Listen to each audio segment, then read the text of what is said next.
And we're waiting to. Figure out this. Oh, I was gonna say that if. Sorry. Is that you? okay, let's call the meeting to order for Southern Soil and Water Conservation District. Regular board meeting, today is Wednesday, February 26th, the time is 4:15 PM and we are conducting it in person as well as on Zoom. And we are at the University of Guam's Natural and Applied Sciences Room 202. Martha, if you don't mind doing a roll call? Sure. Chairperson Michael Uggan, President. Vice Chairperson Glenn Takai, Present. District Director Yvonne Manglonia Waneza. Present online. District Director Martha Tenorio, present. District Director Dr. Glenn Dula. Present. So we, Okay, we do have quorum. Okay, you wanna do the rest of them? yes. Roll call. District Administrator Erica Pangilinan. She should be here soon. Okay. Conservation Technician Madeline Flores. Present. Programs Support Specialist John Tunavasa. Present. Tanuvasa, sorry. Project Director Geraldine Tiptuan. Present. Conservation Associate Dalen Pangilinan. Conservation Associate Jonathan Borja. Present. And our UOG Technical Advisor Mark Acosta. Present. And then we have a guest, And then we do have a guest. Chad. USDA Wildlife Service. USD Chad, yes, thank you. Okay. Do we have a sign up? You did need me before. I know. Oh, there it is. Her brain is still scrambled. Can you talk? Jet lag. Okay, thank you for that, Martha. So we need a motion to accept the agenda. I'll move to accept the agenda as presented as well as what's posted in our Guam Daily Post. Second, Okay, any other comments or inputs? Without any objections, so moving on to the next one, approval of our minutes for January 15, 2025, and January 30, 2025 report. Can we get a motion for that? yeah. I move the approval of minutes for January 15, 2025, as well as the minutes for January 30th to 2025 as submitted. Okay, thank you, Martha. Second. I'll second. Okay, thank you, Glenn. No comments, inputs, adjustments to the minutes? I'm sorry, clarification that we approve both minutes. Yes, no, If we can just approve the January 15th, oh, okay. and then we'll approve the January 30th during the partner meeting.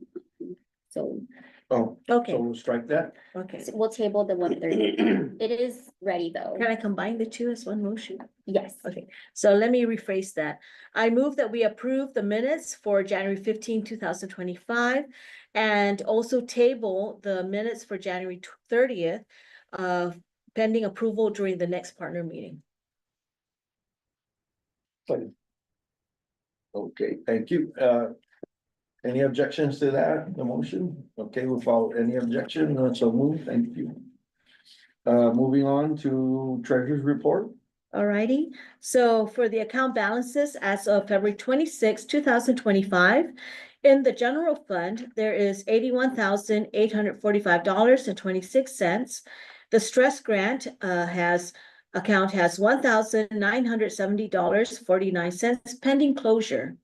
In the NACDTA 2023 account, there's $11,111.89. Feral swine account has $4,443.56. And in the GACDTA 2021 account, there is $23,858.90. As far as the tax updates go, taxes for 2025 have been filed and payments were made to the U.S. Treasury for FICA. W-2s and 1099s have been distributed and taxes for 2023 were successfully filed. The 2026 budget submitted on February 17, 2025, was in the amount of 537,400, and that needs to be ratified.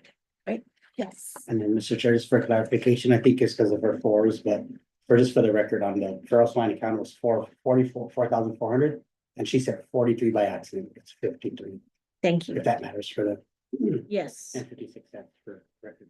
Thank you. Mhm. Okay, For recommendations, yeah.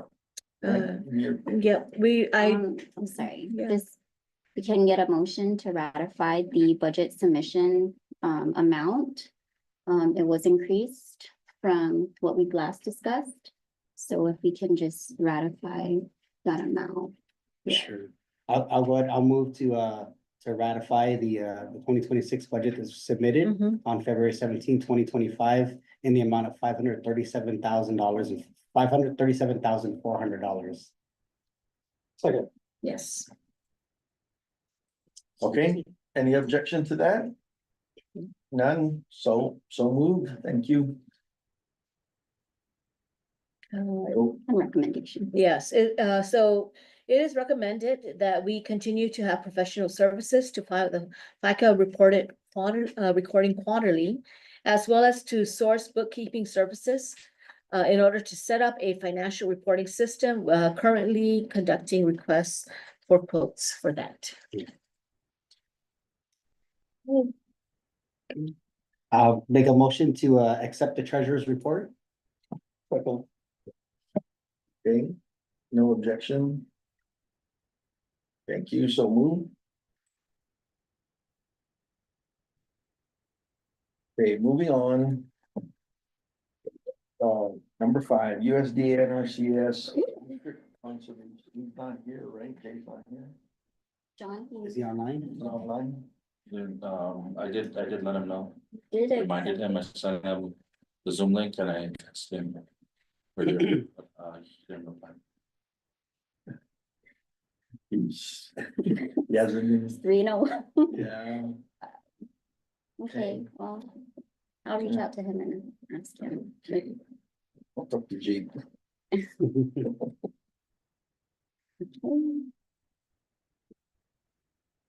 Okay, item number 6, Southern District membership updates. Alrighty, Mr. Chair and board members in your packets. You'll see the new members in which Maddie has vetted Mhm. for your approval. Well, Maddie, did you want to add anything? How many new members are we including? It's just a total of 8 members. I did visit them, before last month, but I was able to verify their, the ownership or, authorization to operate the land, so. And as soon as I, what do you call it?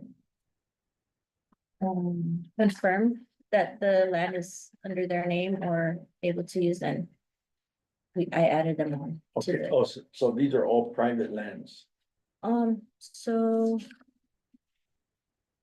Yeah, those Okay, are all so- private lands. all right, well, the only reason why I'm thinking is, in our co-op meeting, they questioned about Chamorro Land Trust versus private, so I was just thinking that's a good idea to make note of that too.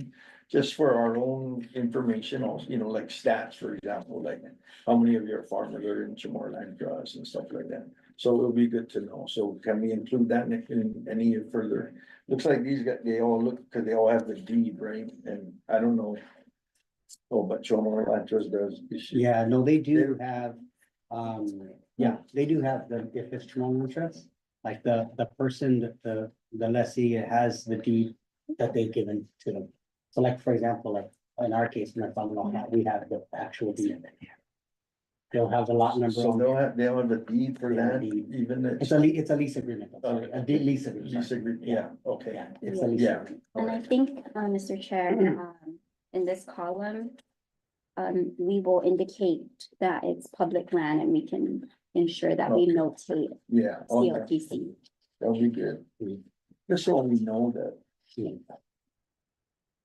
and, you know, a lot of issues pertaining to Chamorro land trusts is, you know, it's good to know who's impacted on that, so we can.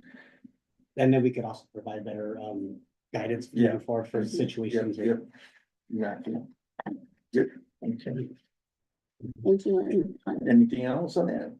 No, I know we have we have all of our board directors that we also need to register. Yeah, I noticed that. By next, Maddie will work for Yeah. next. Or next Oh, month. yeah. I was telling you, I signed up twice already. But I understand, we're getting there. Yeah, fix out those bugs. Yo. I noticed that, when I looked at the. Okay, good job, thank you, okay, moving on to item number 7, old business, next generation leadership. Oh, yeah. Oh, yes. All right. Well, I guess all I can really report on that is, You graduated. yeah, I want to start off saying thank you. Thank you to the district. I know I did a little small speech there and, because I think without the district, I couldn't have even been considered as an applicant. So, I got so much support from you guys here. And I did specify that. I know I did give thanks to our Northern District because it was we had to do it as an association. So, but I, of course, you guys know, we did it together. So, I might have been the one up there and, you know, saying the speech, but we did it all together. So, the graduation is all of ours. So, thank you guys. Well, congratulations. Congratulations. First one from Lawnmower, I don't know, the Pacific, as far as I know, right? That's, yeah. So, right on, Glenn. Right on. John. Good job up there. Okay, and then, E would be the 2025 NACD annual meeting.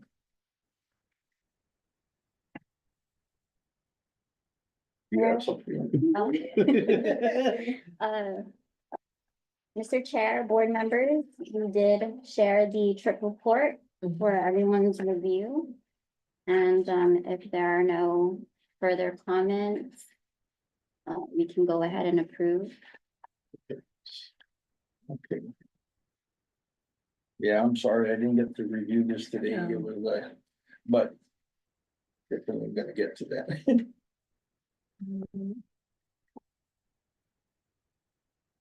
So not sure if anyone wanted to maybe highlight some of the follow through actions, or just, I can do that really quickly. Yeah, anybody wanna, Do it. come on, let's go through this thing, man, it sounded so much fun. I know. I mean, there's just so much. I don't know. Yeah. I don't know.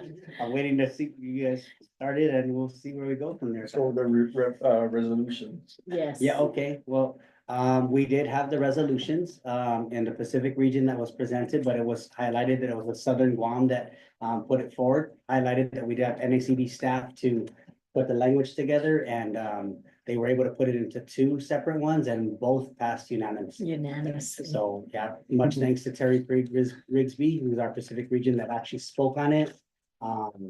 Yeah, and it was a little nerve wracking because there were some other ones right before us in the Pacific region that kind of didn't, but I think they eventually got it through on the next day, but we weren't sure if that was gonna be what would happen, but after passing unanimously, it was like, there was some watery eyes and then. Yeah. Oh, yeah. Yeah, great Either job. that or I thought we were gonna.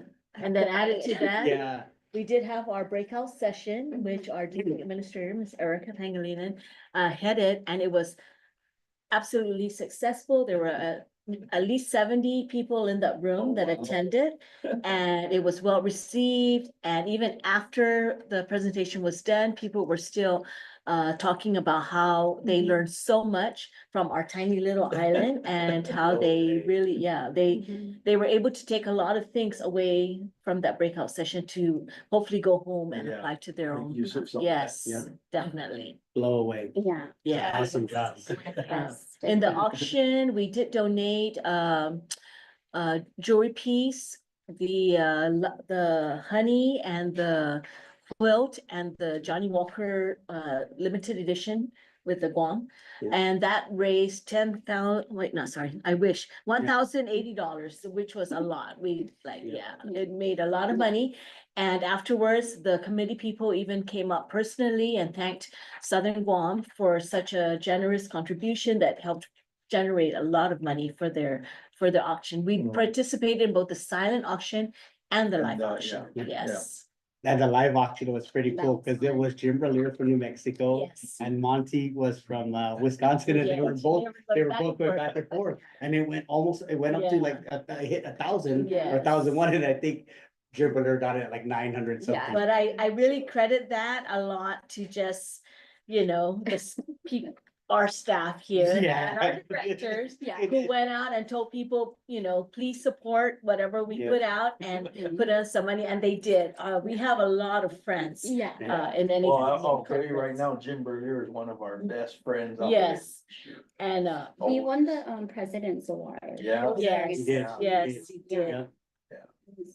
All of the. That New was Mexico crying. guys were crying. So he was on the executive board for quite some time too, but since he's been out, this is kind of like what he does, he shows up and he supports and these kind of things. And I know when we saw Guam's, right? Yes, go he for it, did. so. Yeah, I kept telling him, I'm like, come on. And I think whatever price it went to, he was in to Yeah. keep on. Yeah, Yeah. yeah. He was You determined. weren't gonna take that away from you. And I felt bad for Monty because Monty was up for, he was like trying to get our vote. He was like trying, and I think after he hit 1,000, he was like, sorry, Jim, for staying, you So know. that was a double whammy for Monty. Yeah, yeah. Oh, yeah, that's right. Poor Monty. And of He's course, still good. We- last but not least is our NGLI graduate with Director Glenn. And his family was even there with him, and that was so Yeah. wonderful. Guam was well represented. Yeah, we were loud. We're the loudest one. Yeah. Oh, shoot, that's us. Very good. So it's like cheering. It like, was definitely a proud moment Yeah, for Southern Guam, for Guam itself. yeah. We did a lot. So on the Pacific region meeting there, what, anything new there was? We just discussed mainly the The resolution. resolution, Yeah.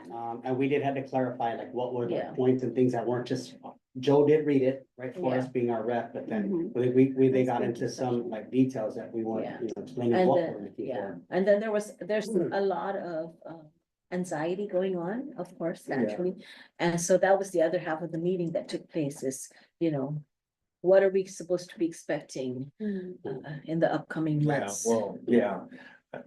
Yeah, we can talk about that later. Okay. too, but- Yeah, there is a lot going on, definitely.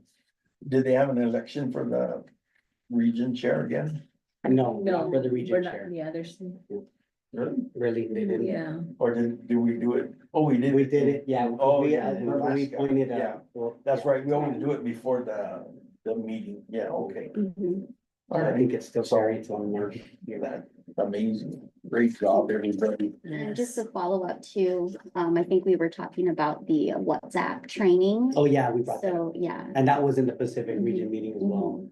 Because remember that the conservation coffee talks, Mhm. and that's been a success for Pacific region overall. But I remember we spoke about that as a deliverable in the Boston summer meeting. So we brought it back up to the table, said, hey, we were gonna do that, what's that for? And then the good news on that was, see, Washington, what's his, Gary? Doug, Doug. Doug. yeah, Doug Rushton, right? So he goes, by the way, Glenn, because he was the one from Boston summer meeting that was like, I don't know how to do WhatsApp and all that stuff, right? But on this meeting, he goes, by the way, Glenn, I got WhatsApp on my phone now. So I said, oh, shoot, that's success. So now we just gotta hold it for, I guess that will probably come up in future meetings as to us holding that training. So I think that's Guam gonna do that. yeah. So, So there's, I see a lot of your follow through actions and stuff there, anything? Oh, yeah, it actually should be one major is to commence the planning for the 2026 Pacific Region meeting. So we should formalize some sort of committee. I know during 2026, Southern would be the primary representative for Guam to the NACD, as we've agreed to alternate, so that's great.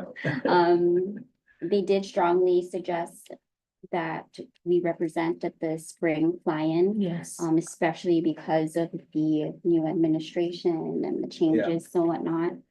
Of course, tapping into our NGLI resource, so just pursuing some opportunities to showcase and further mentor other districts and even our own through you. Promote the approved resolutions and continuing on strengthening collaboration for capacity building. And also organize a technical service provider workshop. I think that was one of the things Maddie was able to find out more information on in terms of a TSP. I know we were kind of interested in that, but it's a possibility to have some sort of workshop. So I wanna hear from Maddie there, your experience back there, Back there, yeah. the breakout session, it like really just was. Like everybody was engaged. I mean, it wasn't like boring, I would say. Like the others. Like, Martha made some jokes and it was just like, I don't know, it was just, it really felt like we were like a you know, an island like together, you know? And yeah, I spoke with like the NRCS people about becoming like a conservation planner and how to, the steps, you know, that it takes to get there, so. Yeah, it's really. Yeah, remember I told you about that. Yeah. Yeah, but I guess just being there, you know, it's just more, it comes to Yeah. life Mhm. and just experiencing it than somebody telling you or this and that, like you Yeah. just, you actually get to see all the different organizations and the snow wasn't too bad either. About our advisor over there being quiet. Oh, yeah, so, I think one of the other highlights, could have been the, information that was given to us in regards to the perimeter fence program. We stayed up several hours with Caleb Griffin, and then, Director Glenn ended up talking to Jen as well as JB. So now there was a clear answer on how to move forward for that right now. The other thing that I found was that Southern Guam was well represented back there. During the breakout session, they also shared the spotlight with Northern Guam to come up and speak in regards to that. And the biggest takeaway for me was the networking and partner engagement. The whole Southern group was networking every day back there. With different partners, not only in the Pacific region from others in NACD. And I think those are very important when we represent in these national conferences to just be present and to talk to people. And then sometimes even choosing the right person to talk to. Yeah. Right, that can help us on Bob. So I would like to say, good job, team. You guys did a very good job like that. Yeah, Mark was very instrumental. Yes. To even especially as we were preparing for our breakout session, he provided a lot of great input and just really great support, you know, and so definitely a benefit to having our advisor out there.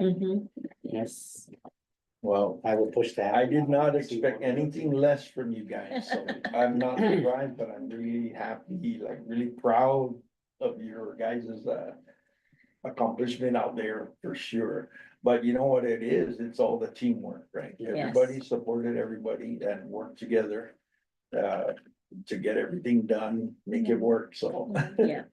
That's the way it's gotta be, okay? When we go back out there, we gotta show the best that we have, and I think you guys just freaking knocked it out of the park, so good job. Thank you.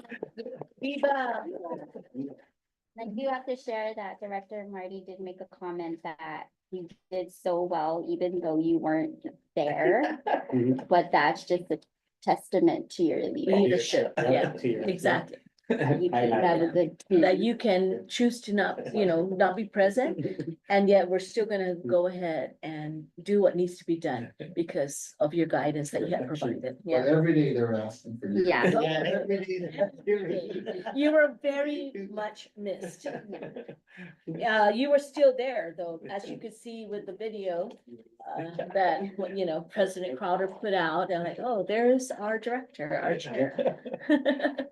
I heard that Kim had a thing of me there too. Yeah. right? Yes, Yep. yeah. You did. On her, that In was her words and speech, her pictures. closing. Mhm. Yes, yes, she did. You were in a field breakout. You were also in Ariel's beginning one that's on the Yes. orientation. There's a bunch of different ones that you were on, so. We're pretty popular out there and you're at the base, so. Bye. Yes. Oh, good job, man. I really, I like that, man. I was so happy when I saw pictures and what you guys were doing and all that. It was really good, so. That was great. Congratulations on that. Is there anything else that you need to deal with them? I think it's approve the travel report as presented and ensure reimbursements are dispersed accordingly. Okay, So Eric, I just see one Yes. thing there. Mhm. On the following, maybe changing the 2025 to. 2026. 2026%. Thanks. Okay.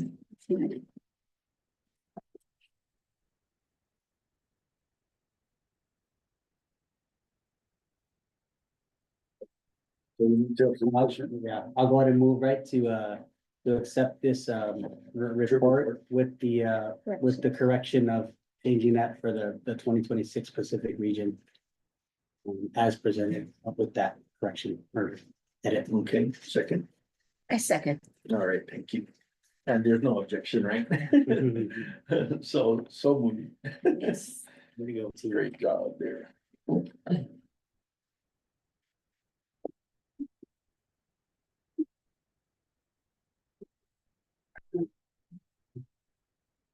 C. See? 2025 Annual CIS Conference and Educator Symposium. Yes, so we did approve this venture. So just as an update, the CIS conference is scheduled to take place April 7th through the 11th. The week-long conference. We are participating in the conference to host our educators symposium. That is at $20,000 to host and ensure that our 40 participants will have the pre-conference as well as attend throughout the whole week conference. I did include in your packet the proposed curriculum agenda, as well as the course requirements. Yes. So in the past, we have always offered through the original symposium 2 graduate credits. Upon meeting with Eloise Sanchez, she noted that we could increase that to 3 graduate credits. She will be the instructor, of course, helping facilitate the graduate portion. And the fee is 3,000, so it's 20 with an additional 3,000 For her fee. for this event, yes. But we do have plans in place to solicit sponsorships like we've done in the past. We do have different grants, primarily the TA 2023 and 2024 grant that will help support this initiative. But if the board can take a look at the curriculum, we've tied it into how it relates to the STEM or the NGH, And NGSS, Next Generation Next Science Generation, Standards. yeah, it's pretty comprehensive. What it's looking like is we'll start on the 7th for an all-day pre-conference. The second day would be field tours and hands-on activities, so we're looking at maybe identifying 3 farms or areas in which we can visit. We did do a proposal in the agenda. I believe Director Kai, one of them is yours and hopefully chairman. But there's a few other spots down south in which can highlight our theme. Home is where the habitat is. And then, What is it? Home is where the habitat Oh, okay. is. yeah, Oh, yeah. that's the theme. We're following the NACD stewardship theme. And then, of course, Wednesday is the opening of the conference, in which begins at 4 p.m. And then Thursday is the opening general session, then Friday is the last day.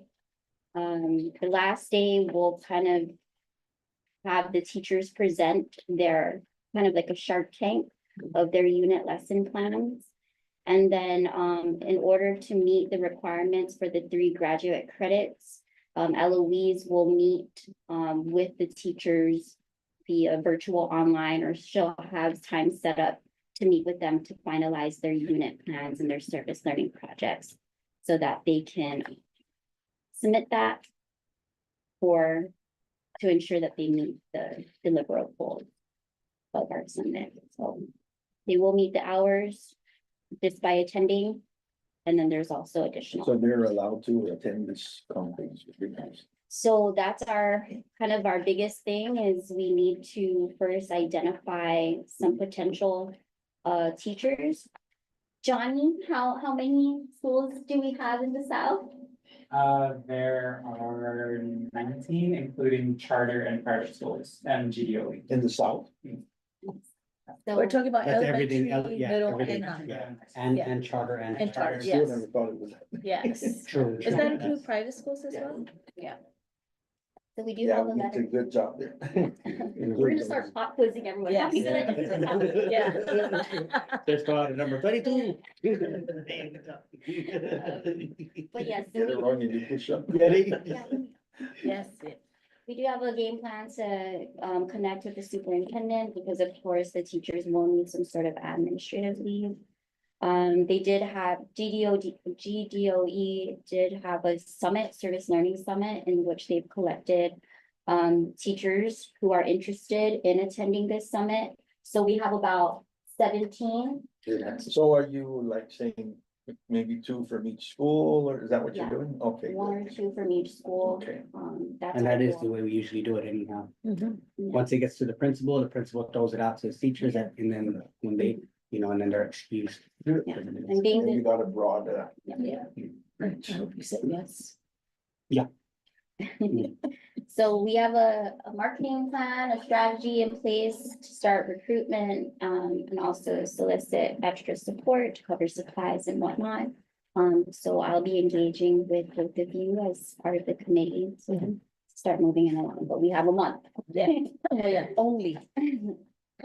so going forward though, just a reminder, we do have our Pacific region that really is gonna take a lot. Gotta be careful what we're doing going, through this year, right? Right. We gotta make sure we have that time for that. Yeah. Cause it's gonna be a lot, Mhm. yeah, okay.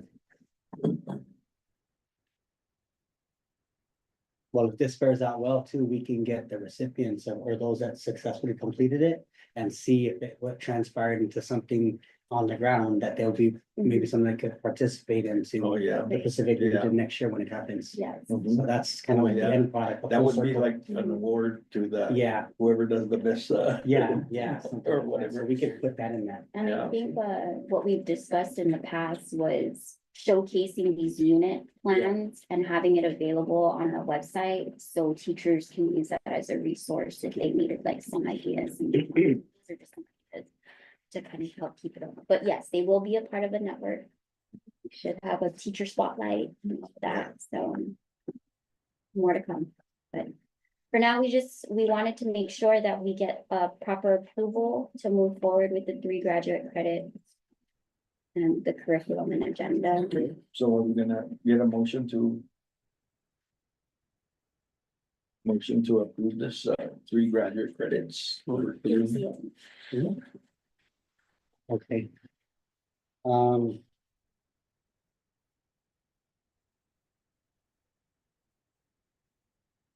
Yeah, okay, so I'll go ahead and, I'll make the motion to approve this, official course, basically from, to get 3 graduate credits from the University of Guam. That will be paired with our, CIS conference, 2025. Okay, second.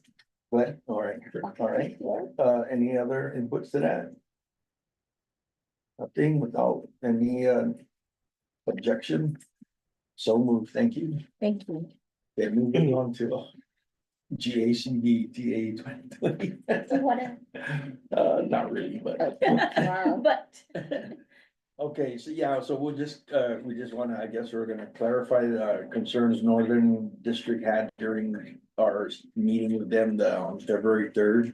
Hmm. So both districts are to return the funds and then reallocate it into via GACD, correct? Erica, that was the way. Right, so, both districts will return the funding and then the GACD board will meet and ratify and distribute. Yeah, Okay.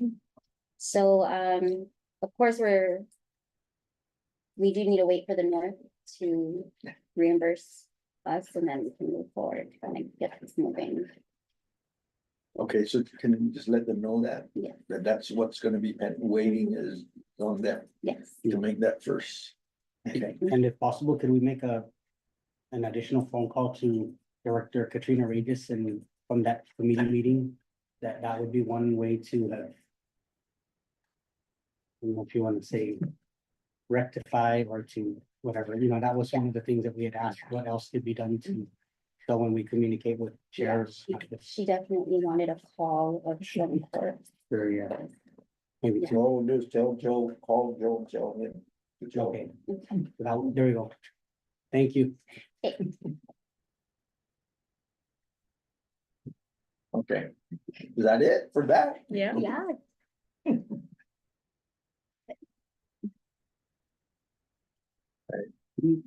Thanks. okay. Okay, NACDTA grant, the 2024 award. Yes. So, this is just still pending our plan of action, so I'll definitely work with Mark. Mark will schedule some time, maybe this week, to kind of go over what that looks like, so, maybe tomorrow, Friday.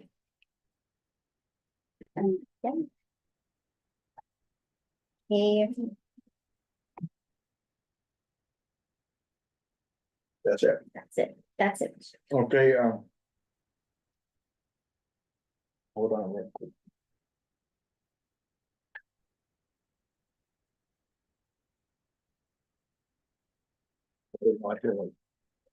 Okay. Move on. I thought I was gonna bring something up, but never mind. For the grant, TA grants. But. Where's that? I can. I'll do it on the screen flying and you talk. is it something that's, Well. you wanna just say it? Like a pending or Is there a word for? Okay, NACD? I'll just, so the good news, at least temporary good news on TA grants is. It's regular funding, Yes, it's so it's not not IRA. likely to be impacted Okay. by these cuts that. Freeze this into- Yeah. Yeah, on that part, so we're through the TA grants, so I guess funding like these guys, right, their position is, should be okay, right? Cause there is a lot of uncertainty on the other stuff, so. But we'll get to that. But at least the TAs they should be good. But all of it can change too. Yeah, so during the meeting, they did mention, what grant fundings are kind of up in the air. Yeah. But they did mention the TA 2024 grant. It's not funded by our IRA, it's Yeah. not funded by Climate Smart. Our Feral Swine Perimeter Fencing grant is good too, as. it's Yeah, I not under the- asked about that too. Yeah, Some of the other grant funding that is still up in the air is like the DOD revenue yeah. that would affect us And that's potentially. why. Yeah. To go fly. But they're Yeah. not, worried about it too much. I think they haven't got any word on it, but we'll just continue on until something Yeah. comes out, but as an update from them. Okay. Can I say something? Sorry. Jay mentioned that now that there's a hiring freeze, that we're, like what we're doing with them is even more important than helping them out because Oh, yeah. they can't hire Yeah. anymore. Yeah. Yeah, you guys you're it. Yeah. So glad that we got them in, right? Yeah, how we got this 2024. Does that affect their portion that was like how we fund a portion of their like 80-20 or whatever, or 50-50 in terms of is that still how much the public for them? Mhm. Oh, solid, okay, cool. All right, man. Yeah, that's great. I think though for the TA 2025 award, the next round, that was potentially going to be funded by our IRA funds. Yeah. So like now I think they have to go back to the drawing board and figure out how they're gonna work that. But for now, we have at least the 2024 award, which is a substantial amount, and Keep on until. Okay. Moving on to, what is this, Gita? right. Yeah.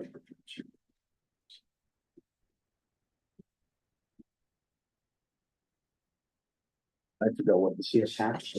So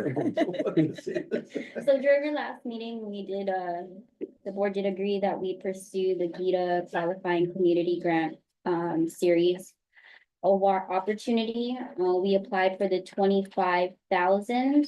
I believe Chairman, I included maybe one, write-up in your packet.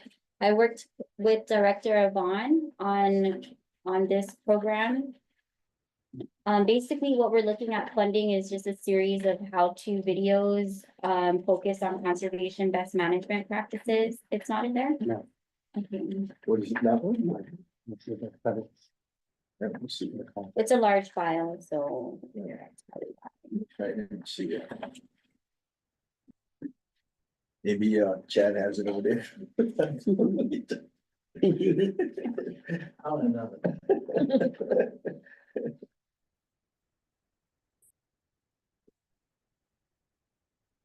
The Gita, Yeah, you go. yeah. It's not in there. That's the, yeah.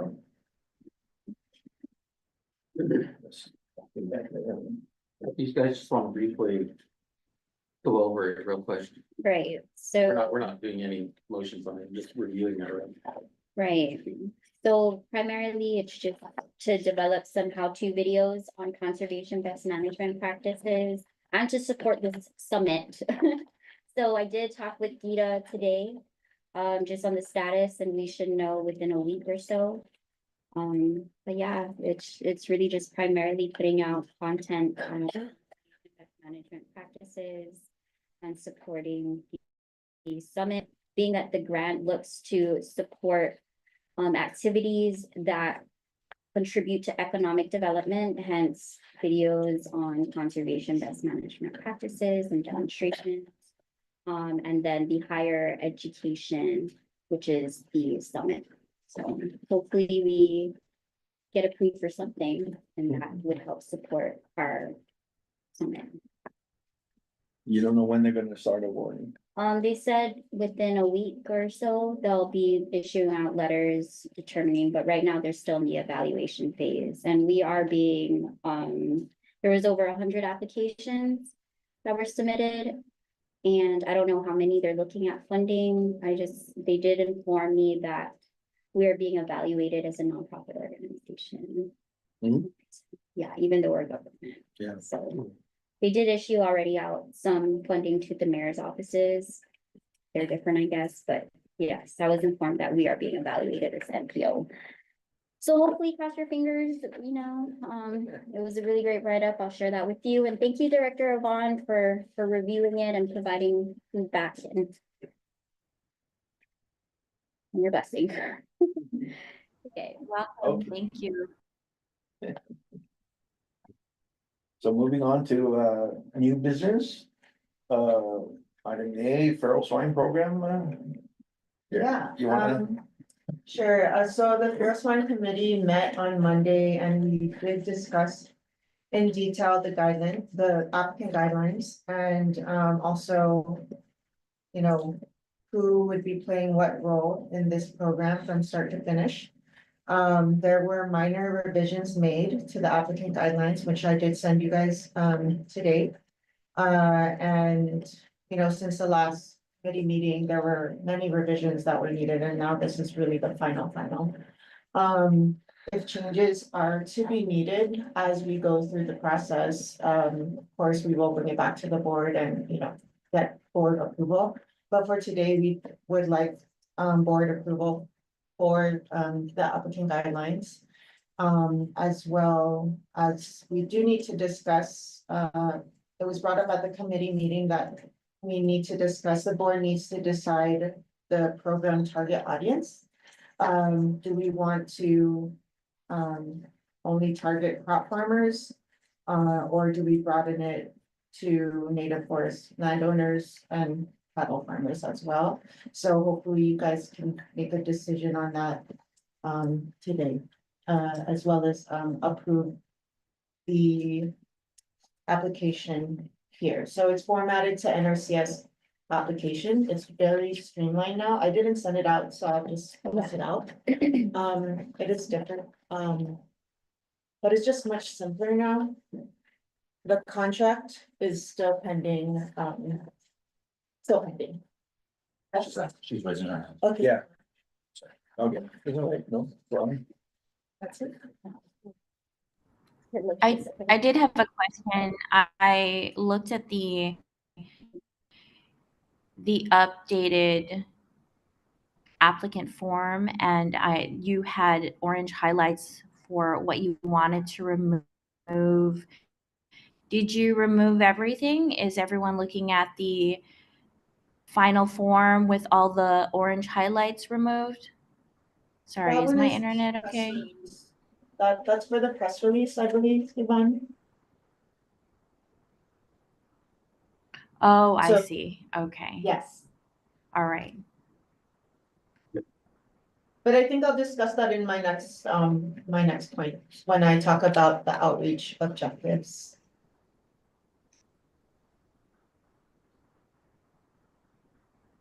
I think my Yeah. only question was removing the email address.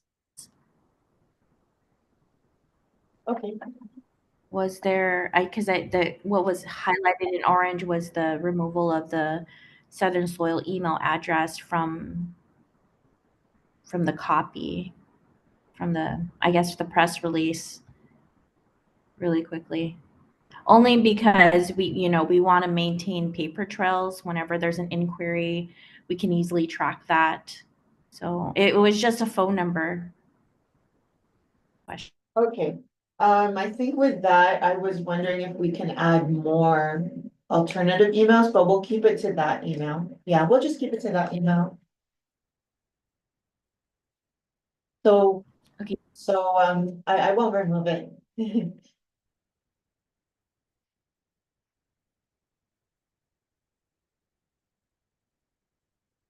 Is there anything else? Go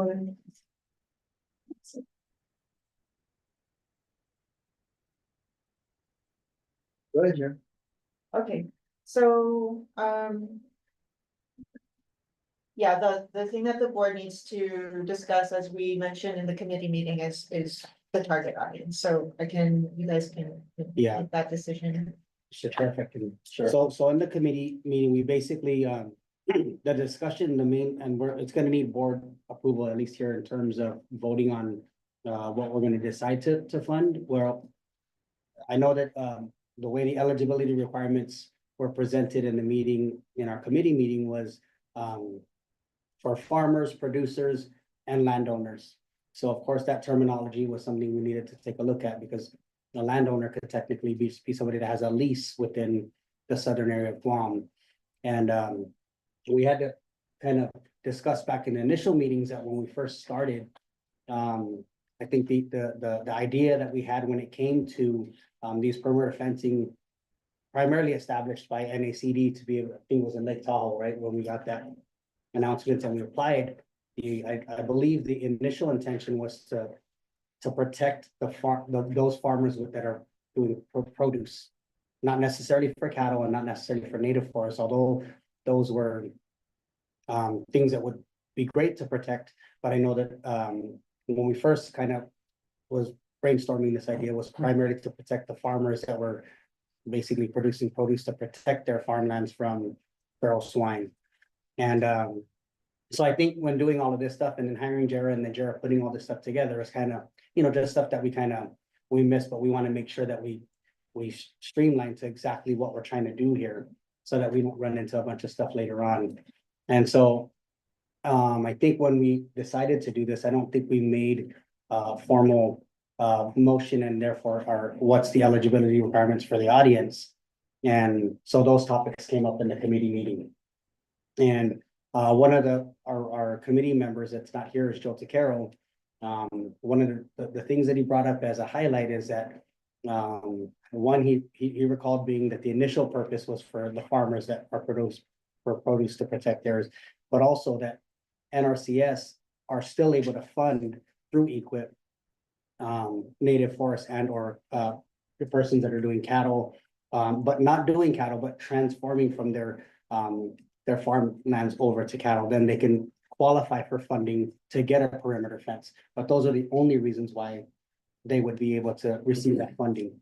To NRCS under EQIP would not fund a farmer trying to protect his crops from feral swine. So that's why this was actually generated, it was all that jargon from the United States, including us on Guam, saying we need protection from the crops or for our crops from this feral swine.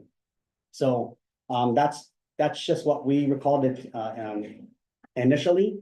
But because those eligibility requirements were termed that way, we wanted to make sure that we make that decision as a group here. So that was the discussion. So it's Yeah, and just to add, the terminology and the guidelines was part of a requirement to meet the registration for the district. But now that brought us up, the question of who are we gonna service? Because then I would have to change the guidelines. Correct. Slightly. Thank you. Yeah. So.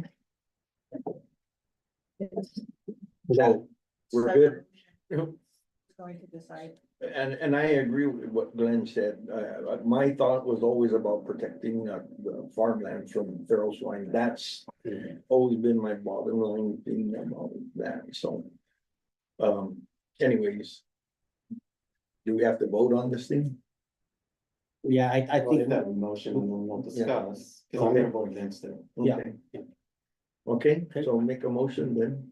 so. I will make a motion to have the eligibility requirements for the farmers that are producing crops, produce for their farmlands. And to not have this open to those that may qualify with NRCS for their native forest and that are already established, as well as changing over their croplands to pasture lands. Second, A second. okay. Okay, now discussion, Glenn, you wanna discuss something? I feel like there's at least 40 awards available. Are we gonna get 40 farmers? And like we've discussed this like so many times, we don't even think that we'll get. 10. 10. Yeah. So we're gonna have a ton of available funds for possibly helping other, farmers. They're either farming cattle or farming native forests or protecting native forests. It still falls within the realm of conservation. And I'm not sure, like, what happens if we can prioritize the crop producers and still leave it open to other Southern District members, but like long term, like at the end of the project, if we can't get 40 farmers to sign up, what are we gonna do with the rest of the money? Right, Yeah. and like how many, like realistically, how many like cattle farmers and native forest people are going to apply? Yeah. If there's even one that wants to, do some good conservation practices on their native forest that they're trying to do to help, prevent erosion or runoff into the coral reefs or, maybe they want to save their pasture land from feral pigs Yeah. for their cows. They're, it's all conservation practices. So I'm just worried that, if we don't even get 10, like we have 20 potential applicants, are all 20 of them gonna go the full distance? Even if all 20 of them go the full distance, that still leaves a ton of money left over. Yeah. That we can help other people with. Right. So for one thing, I kind of, I don't wanna, I won't comment on like saying we won't get 40 or, that, cause we just don't know at this point, but what I would say is, prioritizing cropland first. And then we can, evolve into others if Yeah. there's nothing else. And I think that's the reason why I think we went that route was one, primarily. From the way that this grant was put together was. And I think you, in our last meeting that we had with NRCS, I think you said it, you hit it on the button. I don't think they knew. NRCS and NACD together, when they put this thing together, I don't think they had other ducks lined up. But I can say that to my feel. Their primary focus was for the cropland, not necessarily for these other things. Although that, because when it came out, we're the one, I think that's kind of allowing them to see like, oh, we didn't see this, we didn't see that, we didn't see this, we see that. So I think I wanted to keep that integrity for what we believe that they presented the grant for and stick to that and make sure that we do. In terms of the extra money, remember, this was only gonna fund X amount of dollars, but then we did talk about in our committee meetings that if there are not enough applicants, we could end up using it for somebody that might have a bigger, like instead of 1 acre, they can do 2, they could do, and we have a lot of farmers that are 5+ acres. And then also to even the staff or even, to our director that, maybe those funds could be used for what we wrote the grant for. And so that was why I kind of wanted to stick to that. We didn't necessarily say it was for conservation practices. It was just more so to protect the farmlands from the feral swine. And then, of course, we saw what it was opened up to. And then thirdly is these guys that are still wanting to do that, they can always still apply at NRCS for EQIP and get that funding. That's the from that difference fund. right there is, Yeah. they still have that avenue from Yeah, NRCS. these other farmlands, they don't have that option because NRCS will not fund it. I know, but see, the whole point of us doing this program is also that we interface with the public, with the customers or what are farmers, community, so we can encourage them to, it's like no rancher is gonna go to NRCS and apply on their own and do all the work on their own.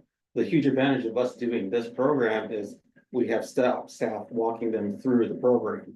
Right, cause it's, no one's gonna jump through all the hoops. That's why, like, whatever, there's less than 20 active EQIP contracts, right? How many farmers are on Guam? Yep, see, I don't even know that listing yet. We still haven't even rectified whether or not what the Department of Ag says, what our listing says, and I No, truly don't I'm know. just saying, there's less than 20 active Yeah, contracts in the south. in the right. south, right. And we can have 40, right? Now, that's also under the premise that because the NRCS won't fund that. But who's to say if NRCS says, okay, under EQIP, you can apply for a perimeter fence to protect your farm. That might be a different number today, but it's not reflecting that today because it's not even possible. I know, but no farmer's gonna say no to free money, right? So like if EQIP were so easy, like everyone. Well, we gotta do exactly the same thing. No, I know, Like, but we're we're not going to walking the farmers through it. Right, and You know, so but Maggie and John- our southern district is also offering that right now too. Because we didn't put our southern district and our registry together for this program. We put the registry together to walk them through programs such as like what we presented in that last workshop when we had like how many applicants for EQIP this round? Like a record number. And we're gonna continue to do that because that's what we decided to do from our long range plan.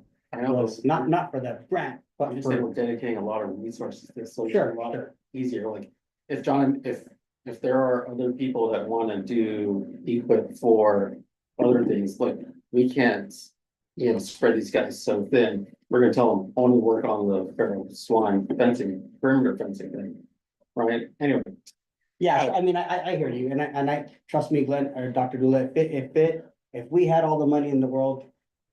and equip, or NRCS didn't do it, I'd speak on that behalf too. But I'm just going with what I believe the integrity of the program and the grant was written for.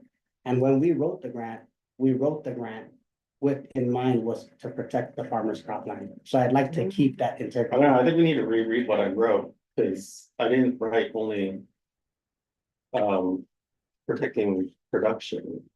Well, yeah, I mean, when we say conservation practices, but I'm saying when, you know, because you wrote the grant, but it was under our, you know, as a district saying we have to put this in as a district. I don't recall when it was the perimeter fencing for the feral swine. I don't recall, at least when we were in Tahoe, when we first saw this announcement, that it was gonna be for, you know, native habitats or whatnot, or, you know, when they do CSP, like I have a CSP for native trees planting. But that wasn't in mind for what these perimeter fencings were for. How about this? Can we compromise on this? Like, yeah, can we prioritize the producers, and that'll be our priority, but I prefer not to just completely exclude. Like potential people that we can help. Well, sure, I'm willing to do that. But we would have to have a ranking process and have that, and which we don't have, do we have that designed right now in terms of? Well, we don't have Yeah. any evaluation So- process designed yet. So we're gonna have to And have that that, sounds like a good compromise. yeah, and I and have I'm no good with problem. that. But I do wanna say that our list is not complete still. I mean, I'm not even on. Yeah, I'm not on it either. And. And I will apply when it gets- Augustine is not on it, and others like that, see, that we're asking, and we promised that one a long time ago, remember? So there is still, Or well, yeah, we need to reach We'll out. promise to get the announcement out. But, yeah. but I don't mind, Yeah, I think Can we keep it open or no? Like, there if should not, be a ranking. you know, you guys are gonna vote against me no matter what. No, because the discussion helps, Dr. Dula, and you Yeah. wrote the grant, and so I'm just trying to keep it in line from what I remembered our objective was then. How, what you put down on paper, I figured we were all on the same page, and I don't recall it being for that purpose. Now, if you wrote that stuff in there, amen, but I'm just saying from what I remembered, it was presented to us for, and then what our intention for this grant was primarily the farming. That was what I recall. so what I'm thinking too is that if we do this, prioritizing first cropland farmers, right? Or whatever you wanna call it, you know, just anyways, prioritizing the farm. And then we have these others, the forest lands and others, right? So we can also advise them that there is an avenue for them to go. And we never said we wouldn't help them, because that was always our thing, that we help all our farmers going through all the different programs that we had. I never knew about that they could do that for those things. It never was told to. I mentioned farming, fencing before, and everybody was like this. No, Right. don't even talk Yeah. about it. And that's the purpose of But why. now, and we fought for this, this kind of thing, but, like I said, we can still work with them to go the regular route through NRCS, right? That's still doable also. If we do have additional funding, I have no problem spending it too, on them.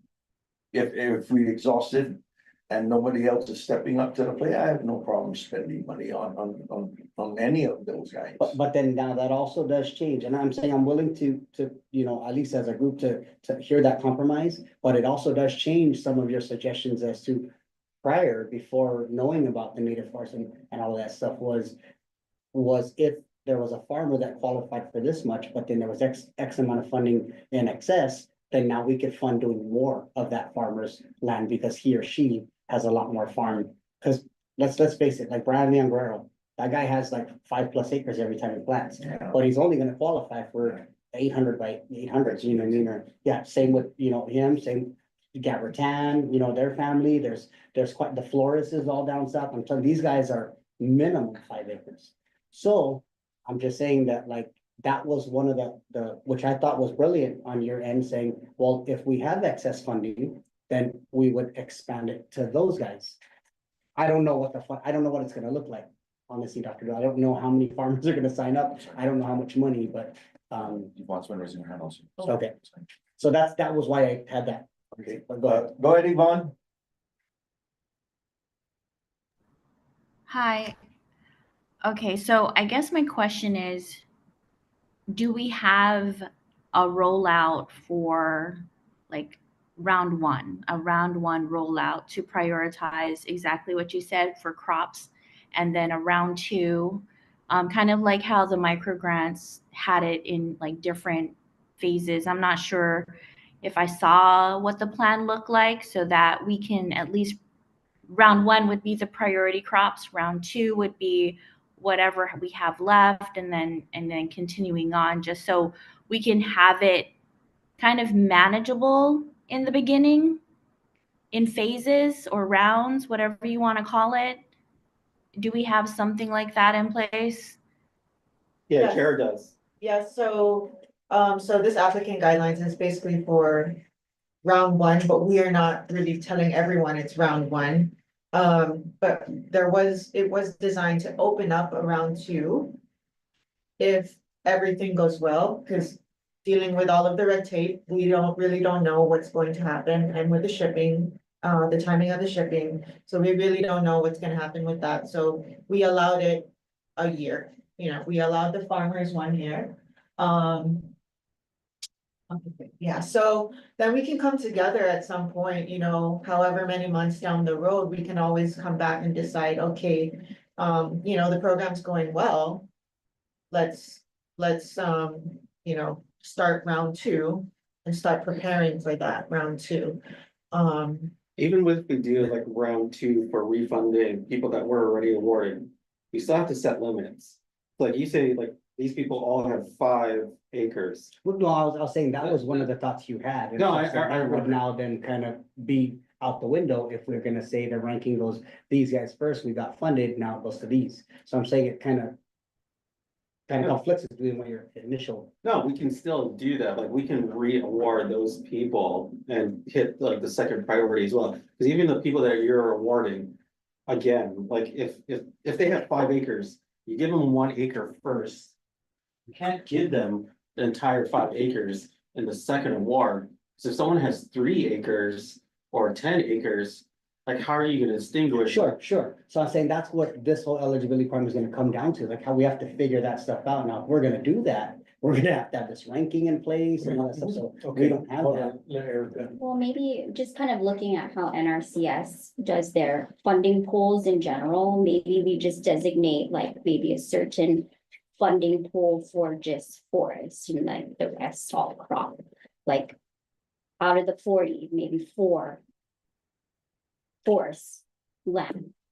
Like as a certain funding pool, and then the rest all crop. I mean, that's how NRCS kind of divides it up and determines what types of practices get funded. It's an option if we don't want to go that ranking portion, but a small percentage may be dedicated to forests, or otherwise we just do the ranking and just continue to prioritize the crop and. That's a simple way of. Yeah, I like that. I like Four that. awards, Yeah. 4 awards. I like that And idea. What about having 32 to do all the other stuff? Versus ranking as well.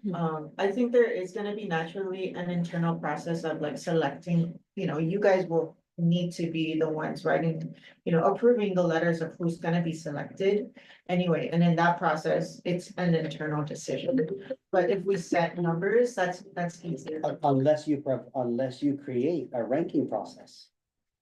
As part of the eligibility, right? So that's kind of how all these other programs go, right? And so that's what I'm saying, if that's the case, which I'm willing to be able to vote in that favor of opening. I'm not trying to say, no, they're not.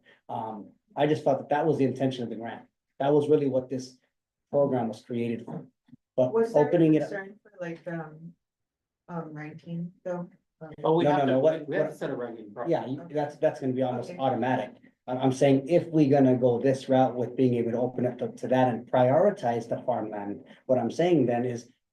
Having this thing kick off on Friday is gonna probably be impossible, because creating that ranking process, you're gonna have to figure out. Then what are gonna be the point scoring? For a farmer, is that 10 points because he's a farmer and then No. 5, well, Well, we want well, we'll do it Erica's way. I think we'll just, you know, assign 10% for forest, 10% for. Oh, yeah, now that that's a rangers, whole different topic, And now, then yeah, so. 80% for Yeah. the producers. And I don't like that way personally, but I would support the group if that's the way you wanna go, but I do think putting a ranking process allows us to be able to have data to justify why, because we really don't know how many people are gonna sign up. We might think there's only 10. But what's gonna happen if 60, 70? I mean, I'm just saying what's gonna happen, and we can't plan for the best, we gotta plan for the worst, right? Or what, the most unexpected, that's the wisest thing to do. So if everybody in the South signs up, and then we have this situation, then who are we gonna pick? And I'm saying the ranking process is what alleviates us from showing favoritism and are putting us in a conflict of interest when it comes, we're talking a lot of family in the South. Yeah. Right? And then one, my wife is gonna sign up for this, so. I don't wanna be the one to say, well, cause she's my wife, she's first, you know what I mean? So I don't want that I don't want any of that to be what it is. Let the program speak for what the ranking shows. So that's, I mean, everywhere you look at it, you're gonna have a ranking process and almost, Glenn, Dr. Dooley, you write more grants than I do. But I'm just saying that keeps us in a safe place to say, hey, if there are people that aren't gonna qualify, these are the reasons why. And if that's the case, I'm okay with doing that, but then we do have to create that in Friday's what, 2 days from now? If you No. wanna launch it. The eligibility is the ranking in itself. If they meet all the eligibility requirements, which is pretty lengthy, then that keeps them at the top range. So is it just gonna be, non-farmer and then farmer, and that would be the only thing? Because I'm talking about, let's say there's farmers now that we can't support, let's just say 100 farmers sign up. Let's just say, I'm just trying to give you the worst case scenario, 100 of these, hey, wow, free fencing, wow, okay, I'll sign up, I'll get all that stuff done. Bonafide farmer, I can get John Mora to come to the lot, and I'm telling you, I've done it in 1 day. I'm being honest with you guys, I've done it in 1 day. And John Mora has come down, Pete's in the north, but John Mora in the south. In 1 day, I can get that stuff done. So I'm saying these guys all kind of know what's going on. I'm in different chat groups and I see them, they're saying, hey, I've already got 382 on a chat group that I'm like, oh, we didn't put that out there, but it's NRCS's document. But they're like, hey, this is even the northern people are like, hey, I mean, no, so it's not launched, it's the South, so on and so forth. If that happens, my question is, if that happens, what are you gonna do? They still have to meet the financial eligibility requirement. Yeah, so I'm saying if all 100 farmers do, how then do we go about it? I'm asking you if everybody's legit, 100 people sign up and all of them are legit. My question to you is how then do we go from there? Well, even if we only have 40 awards, so we're gonna have a ranking process no matter what. Right, Like the okay, so idea- then maybe we're saying the same thing then. Yeah, So no, I'm saying if that's the case, then what is that process gonna be right now? Does it? Being now you're gonna add these guys and there's a higher it's ranking first for, come, first serve. that's another point. Right, so if farmer X and farmer Y comes together, then first come, first serve. But I'm talking now, you're gonna add in farmer X, farmer Y, and then you also have native forest guy. And then you also have, Fair enough, but they're only gonna be limited to 4 awards. well, that's going with what Eri's saying. Yeah, no, but they still have to be ranked. So if there's 4 awards, the first 4 that are eligible, that get their application in, they're at the top of the list. The first, cattle people that come in, the first 4 of them, they're at the top of the list, they meet all the eligibility. And Then beyond that, no other cattle or forest land person is gonna. No, yeah, I'm just thinking 10%, 80% producers. Mhm. Or if you want to do 5%, 90% producers, that's fine, I just want to keep it open, you guys don't want. No, I'm with you. I'm also trying to say that I'm not ready to just go, yeah, and then we're gonna look, we don't have it together. I'm saying, Well, we don't I'm have it willing. together now. Like, I'm worried about the application process if that many people come in, to be honest with you. and again, we just limit it by first come, first serve, and as long as you meet the eligibility requirements. And that's our ranking process. Yeah, that's part of it. It's not the whole thing. I'm saying there's still gonna be something developed. Like right now, if we launched it on Friday today, we're gonna have some problems tomorrow. I How promise. many is on our list again? 20 you said, or total? There's 22, about 22. There's 22, but not all of them are interested. Yeah, but we have 22. Or now 30. 30? Yeah. You have that list with you? Yeah, all of it. Yeah, So, Are they all crop? So like, there's some that are subsistence farming, but you can still get a bona fide farmer certificate and be a subsistence farmer. So they're just farming like, in their backyard. And then like, that's why I agree with, that changed yeah, because they weren't providing that for subsistence farmers in the past. so they're still farming, but they're just not commercial farmers. So if, I agree, if you guys do the ranking, like, they do have their bona fide certificate, but the commercial farmers should be up there more than That's the. another. So, yeah. So how about this? I can rescind and then, withdraw my motion and throw in, but I'm gonna highly recommend we don't have Friday as our kickoff. I'm gonna say change that date. That's the next. Yeah. That was going to be approved. Because I believe our board's gonna need to sit down and take a look at how this ranking process is gonna go before we kick this off. Okay, so I'm still confused, like, I don't think we need a ranking process, cause like, again, it's first come, first served. If you meet all the eligibility requirements. And you are number 39, you're in. If you're number 40, you're in. If you meet all the eligibility requirements and you're number 41. Sorry, you should have been a little bit faster. And also, Right. if you Yeah, didn't if sign you- up beyond, if you didn't sign up before March 28th, that's the sign up period, we're not gonna be taking any new applicants, at least for round one. So Got it. beyond March. I'm a little bit, But they don't. have to sorry for meet the all of trouble, the, Nate, guys. I'm just saying this. requirements. I'm related to a lot of people down south. And I'm also. People know. And I'm trying to say that in a professional way, being on a live meeting here, I'm saying people know that this is ready to go. And I'm gonna say, yeah, you're right. There's gonna be some people that are not as quick, not because their farm's not important or whatnot. I'm just saying, some people may not have their ducks lined up right now. And it gives a little bit of an advantage or favor to those that their ducks are lined up. There's gonna be people that I believe they need protection, and that's the purpose of why we built this program. But they're not gonna know their left from their right now compared to quite a few of the farmers that are already ready to go. And that to me is gonna be a little bit of a disadvantage for some of these farmers in the south, and I just don't wanna put the Southern Soil's name on that and feel that way. Yeah, but that would be true for any program that has eligibility requirements, like even with NRCS. Like they only. Yeah, no, not first come, first serve. No, but they have a program and they have a budget. If they start giving out equip contracts to every one of them, their budget's eventually gonna run out. But historically, I don't think you guys work at NRCS, when funding pools are created, historically, I don't see people not getting funded because you were the last one on the list. They usually have the funding pool created for if everybody applied, they're gonna get it. I know, Tunnels, but for example, right? Someone will eventually, they'll run out of money. And then like, once you run out of money, like there's no way around it. Like if you're not. No, I get that. I'm not saying it doesn't happen. I'm just saying historically, I haven't seen that where this guy didn't really get a farming program funded because there was not enough money and you were last. Or you didn't sign up in time. It's the same thing with the micro grants. You know, once they run out of awards for the micro grants, they stop funding. I hear you, but again, with those micro grants on those first round, second, we're on the fourth round now. I haven't heard anybody yet, didn't get the funding because in that round, there was not enough money to support it. They went to second round, and I'm actually still waiting I'm on fourth round. So I'm saying, historically, I haven't seen where the budget didn't provide enough funding for those that applied. We're saying that if this happens where they we're gonna say, oh, I'm sorry, Mr. Castro, or you know what, you didn't sign up in time and the funding was finished. I just haven't seen it. I don't want our program, our pilot, our first program to be that way. But, like I said, Should if we you, extend the registration date one more month?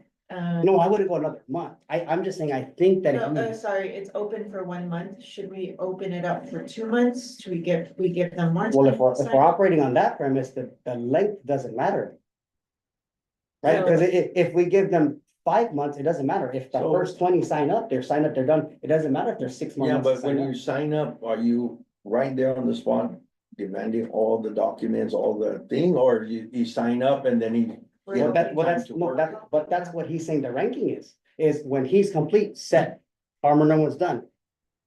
If farmer number 12 doesn't have their bona fide certificate yet, because maybe Department of Ag, John Borja was sick. And he didn't come in and then, right? They have to meet, all of the requirements to the end, and then that's when Then the you're- ranking would happen. They have to pass the CPA 52.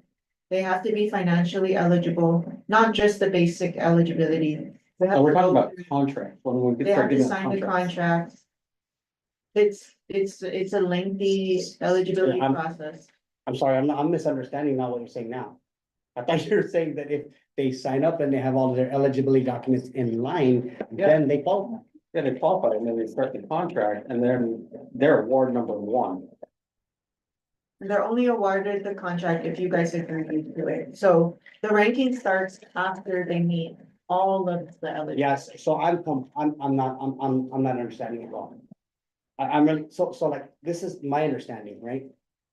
When I'm at NRCS and I'm have an equip, sign up for equip. Right? I'm sorry, I'm just saying this is how I understand it. The ranking is done for me to understand and know whether I'm gonna be funded, and then I sign the contract later.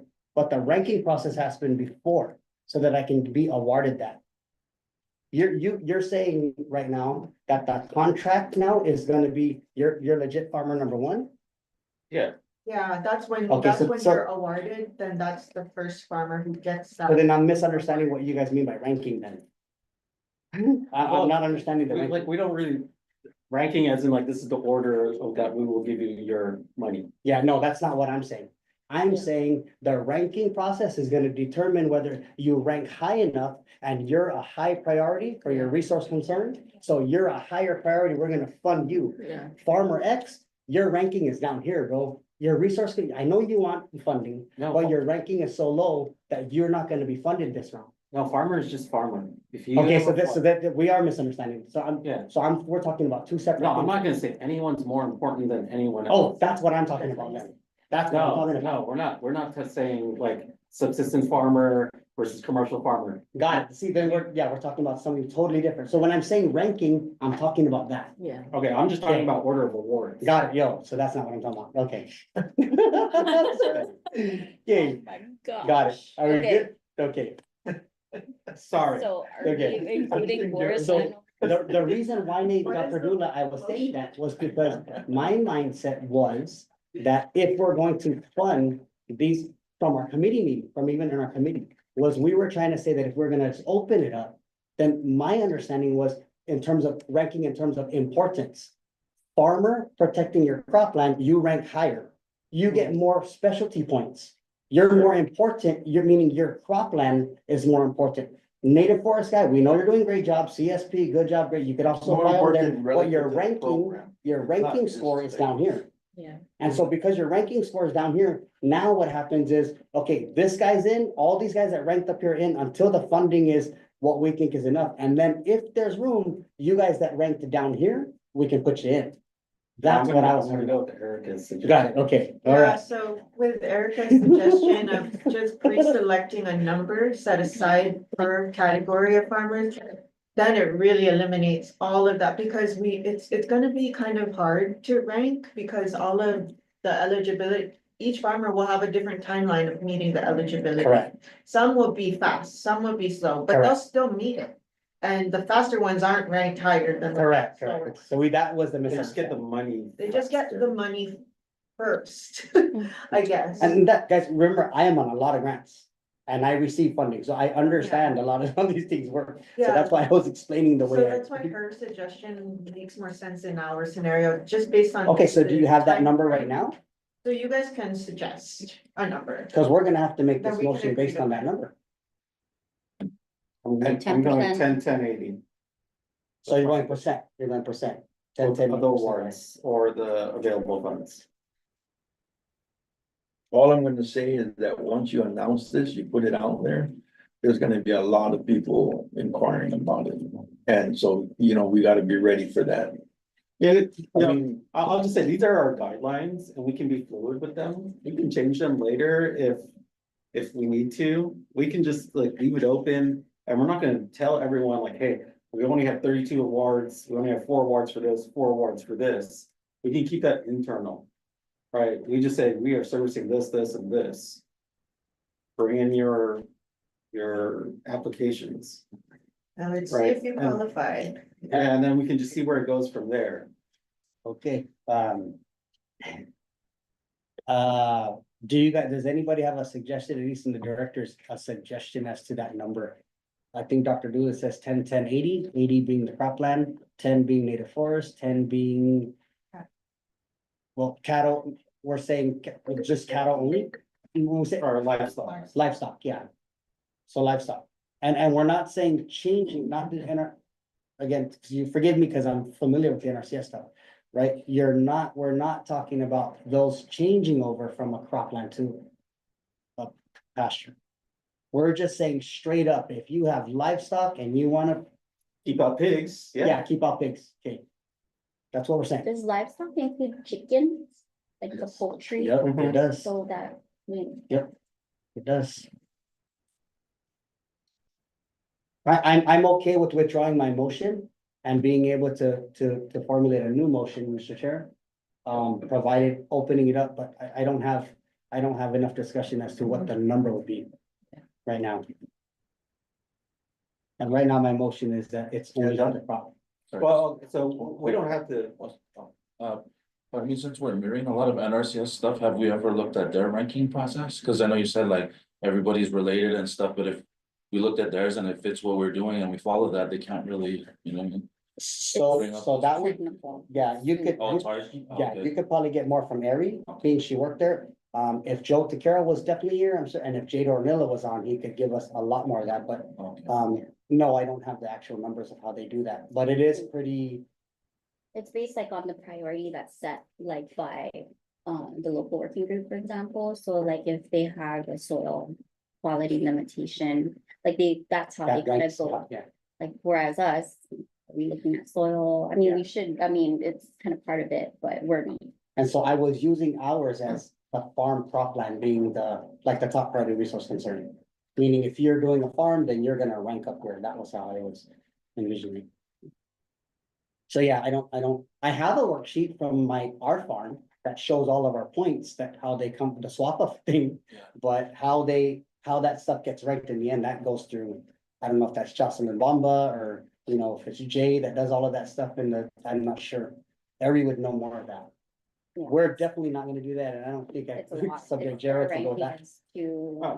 Oh. how about we just make the motion to open it up to all three options? We don't have to set the percentages now. How about we set the percentages after we see the initial influx of applications? And then like, if you don't even get any, then hey, who cares? Defer to committee. Yeah, we can discuss it. And don't- So I think the reason, I think the reason why was because when we put that release out, then we wanna make sure we know what we put on that. Because if we're not gonna accept them, then it's only gonna say farm producers. Yeah, in terms so of that. that's why I would say we just accept all three now, Mhm. and then we go into committee later, and then we'll work on the numbers in committee. Are you okay with that? I don't know how that's gonna turn out when we end up getting, you know, so many people that. And then we say, oh man, you know, later on we say, well, we know we opened it to you guys, but I just don't wanna. It's gonna be a minority, you know, the chickens and the cows and the native forest is gonna be a small minority portion of the funds, so I don't see, you know, if we're still focusing on the producers, I don't think we'll miss out on any producers still. Yeah, if you wanna reduce it to 5,590, discuss that in the committee, Yeah. we can. You know, I just don't wanna close the door. for Yeah, something. yeah. It's like, again, I like you it. you said the NRCS. Said the NRCS practice is converting pasture land, Correct. right? What if they're not doing that and they still want to protect their pasture land that's already set up from the pigs that are messing it up? Yeah. They wouldn't qualify for equip there. Correct.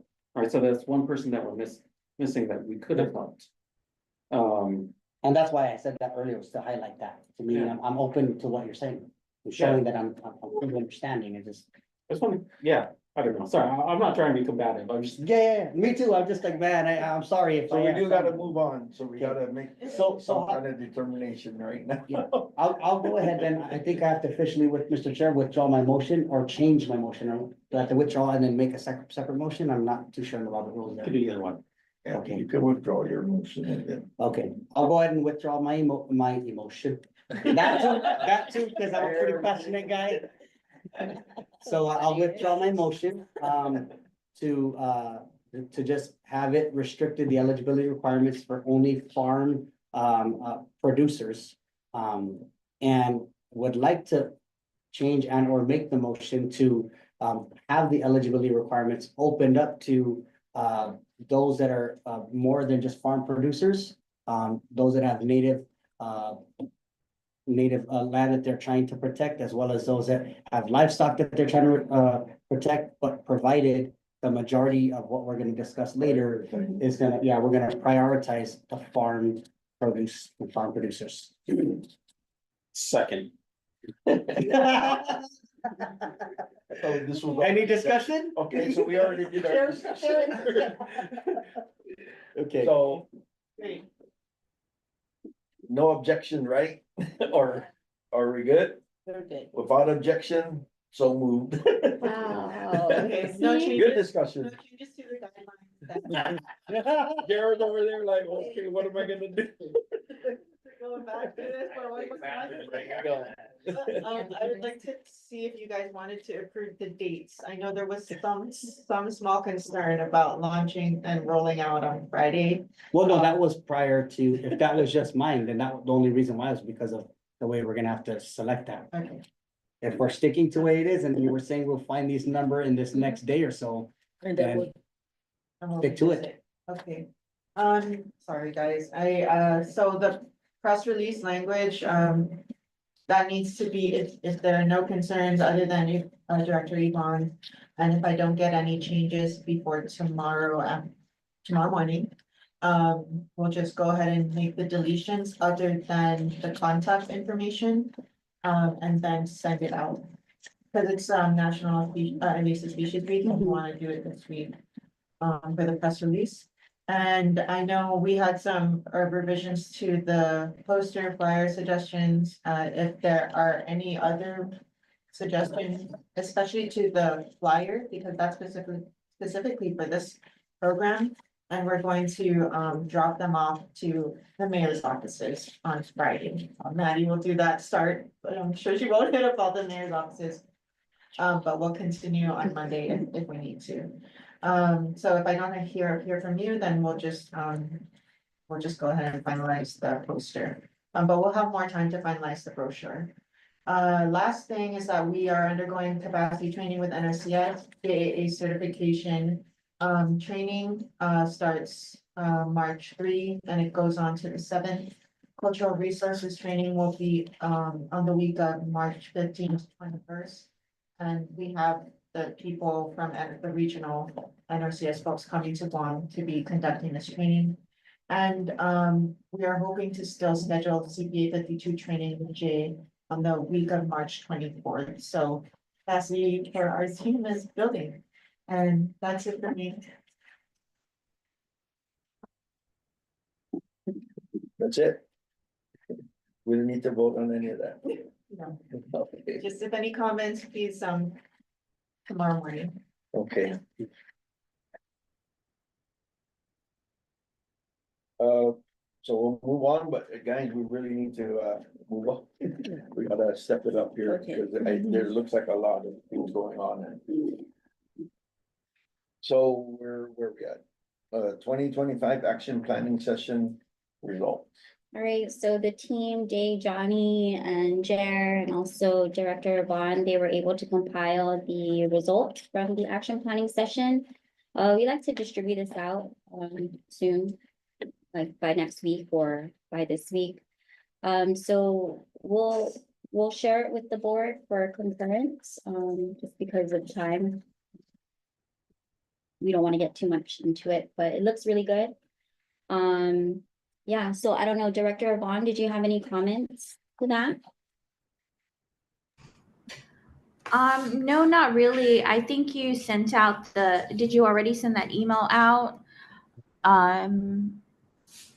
To everyone in terms of the results, and if you did, I think it was, had everything in terms of our next steps and thanking everyone for their participation.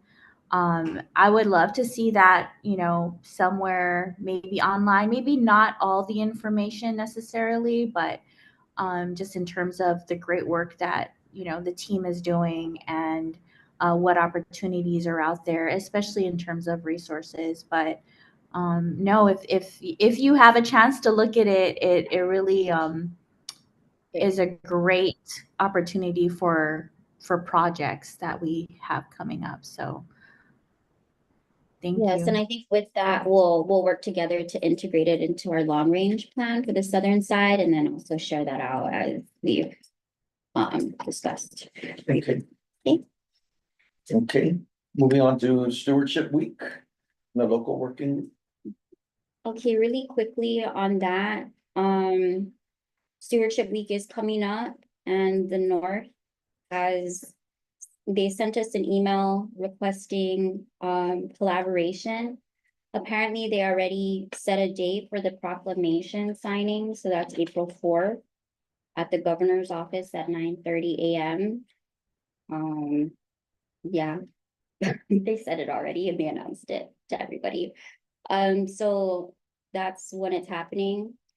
And they also have a series of other events, but I think in our terms, we've just have our own signature Southern events and then they do their own. They are proposing an aphid tree planting at the Guam Museum. They want to, Director Marty, they would like to showcase last year's participants at the Micronesia Mall or somewhere. Participants. The poster contest winner.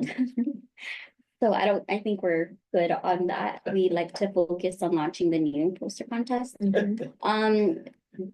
We are looking at hosting the local working group during Stewardship Week. So May 2nd was the date we did agree collectively. We put out a date for their concurrence and then they concurred. So that's, how it typically should be, especially on joint stuff. Jenilyn is open to taking the lead on the coordination, but I don't think so. I think we can co-lead that, and I'd like to nominate John, being he's our NRCS liaison. And then they also have a cleanup restoration. I was talking with Director Glenn Takai on maybe unveiling a conservation demonstration site down at Inalahan, setting up a small banana farm with a lot of the different conservation practices. So that's doable.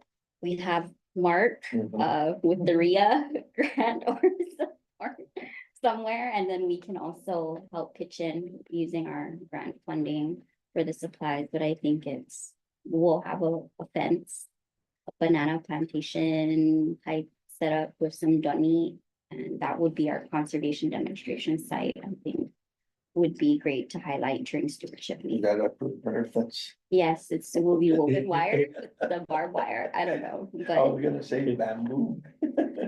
yeah. So They'll qualify, Dr. Dula. Desert. They'll have farm.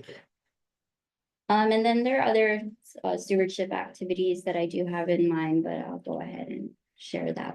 Who wants to take the lead? Dr. Dula. Do we have a lead for this? Anybody?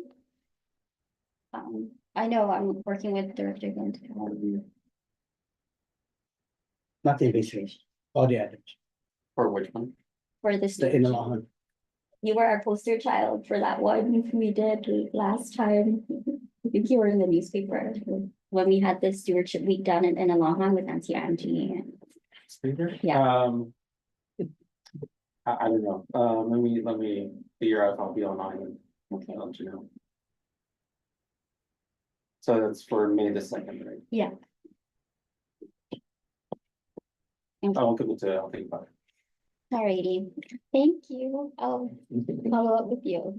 But all in all, do we agree to this conservation demonstration site? As part of Yeah, that's a great idea. Can we get Yeah, a, I'll make that motion now. So I move to support having building a conservation demonstration site with and partner with the Inalahan Mayor's Office. For stewardship and May 2nd. yeah, we'll figure out a date. Yeah. We will unveil. Okay, second, I second that. okay. Any discussion or nothing without objection, so move. Okay, thank you, Glenn. Maybe we can have a project inventory in the shared drive. Yes. What do you guys want to? No, I said we read it. Okay. So moving on to National Invasive Species Awareness Week campaign. All right, so did everyone see the video? We promised that last time. It's currently at 12,000 You were on views. I didn't see it.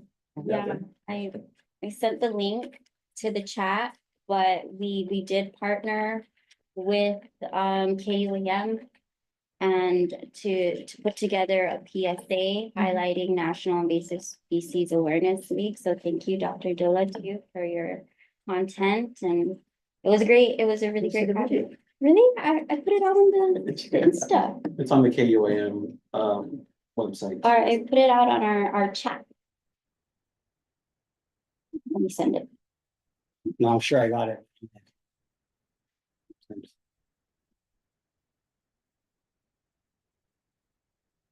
Yeah, I just saw on KUAM's Facebook feed today, Really? and they put it every Did you day. like it?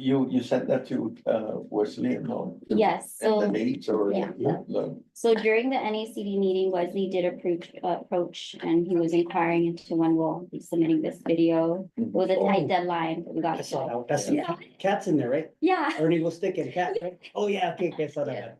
That's a good one. That was good. Yeah, good.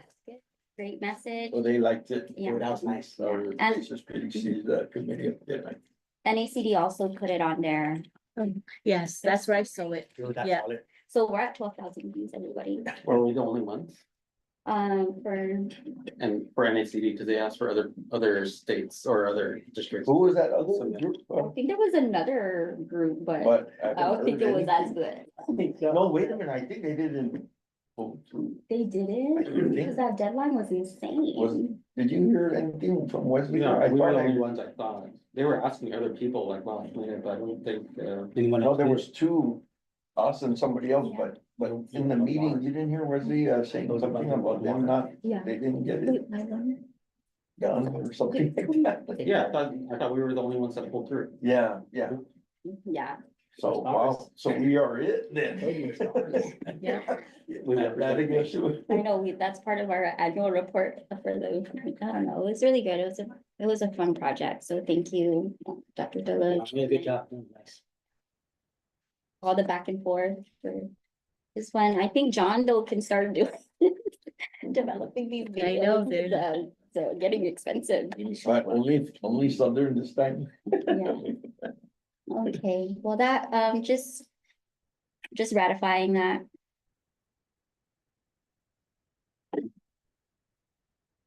Okay.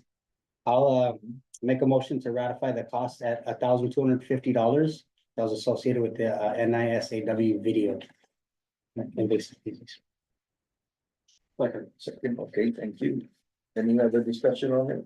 Good job. None? Yeah. Yeah, that was Without beautiful. objection, so move, thank you. Moving on to. NACD Executive Board Leadership Visit, American Samoa. Yeah. Okay, yeah, that means tomorrow morning. Yeah. Oh, are you Yeah. packed? No, I don't. You don't need to bring anything. There. Go. Bring it, Dory. Yeah, I was thinking, actually, I was thinking about getting two pairs of Zordis, in case one. One breaks. Yeah.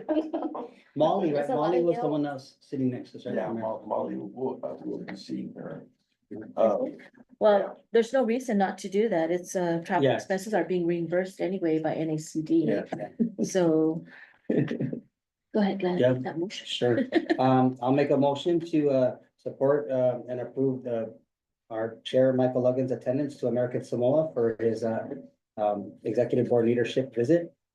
And those travel expenses will be reimbursed by NACD anyhow. So Yep. it's the motion. I second that. Thank you. Any objection? No. So moved. Thank you, guys. Safe travels This and, is all part of just doing our Yeah. thing. And again, I always say thank you so contributing to our much, yeah. community. Next. making that time.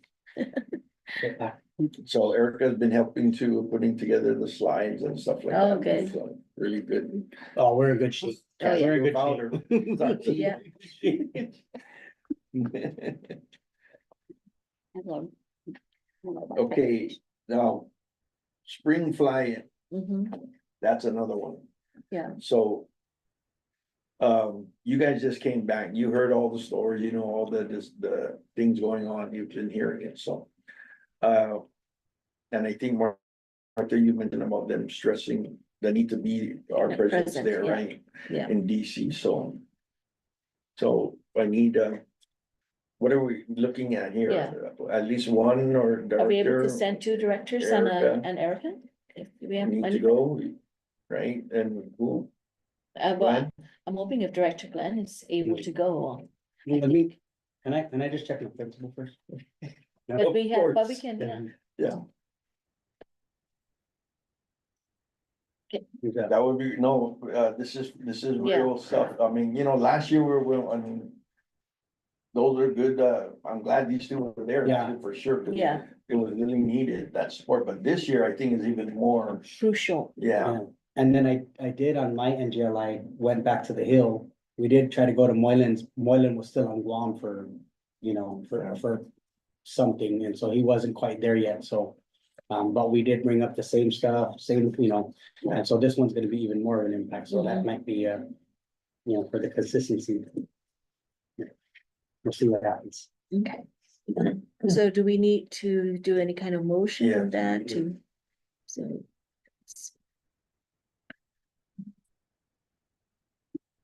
Well.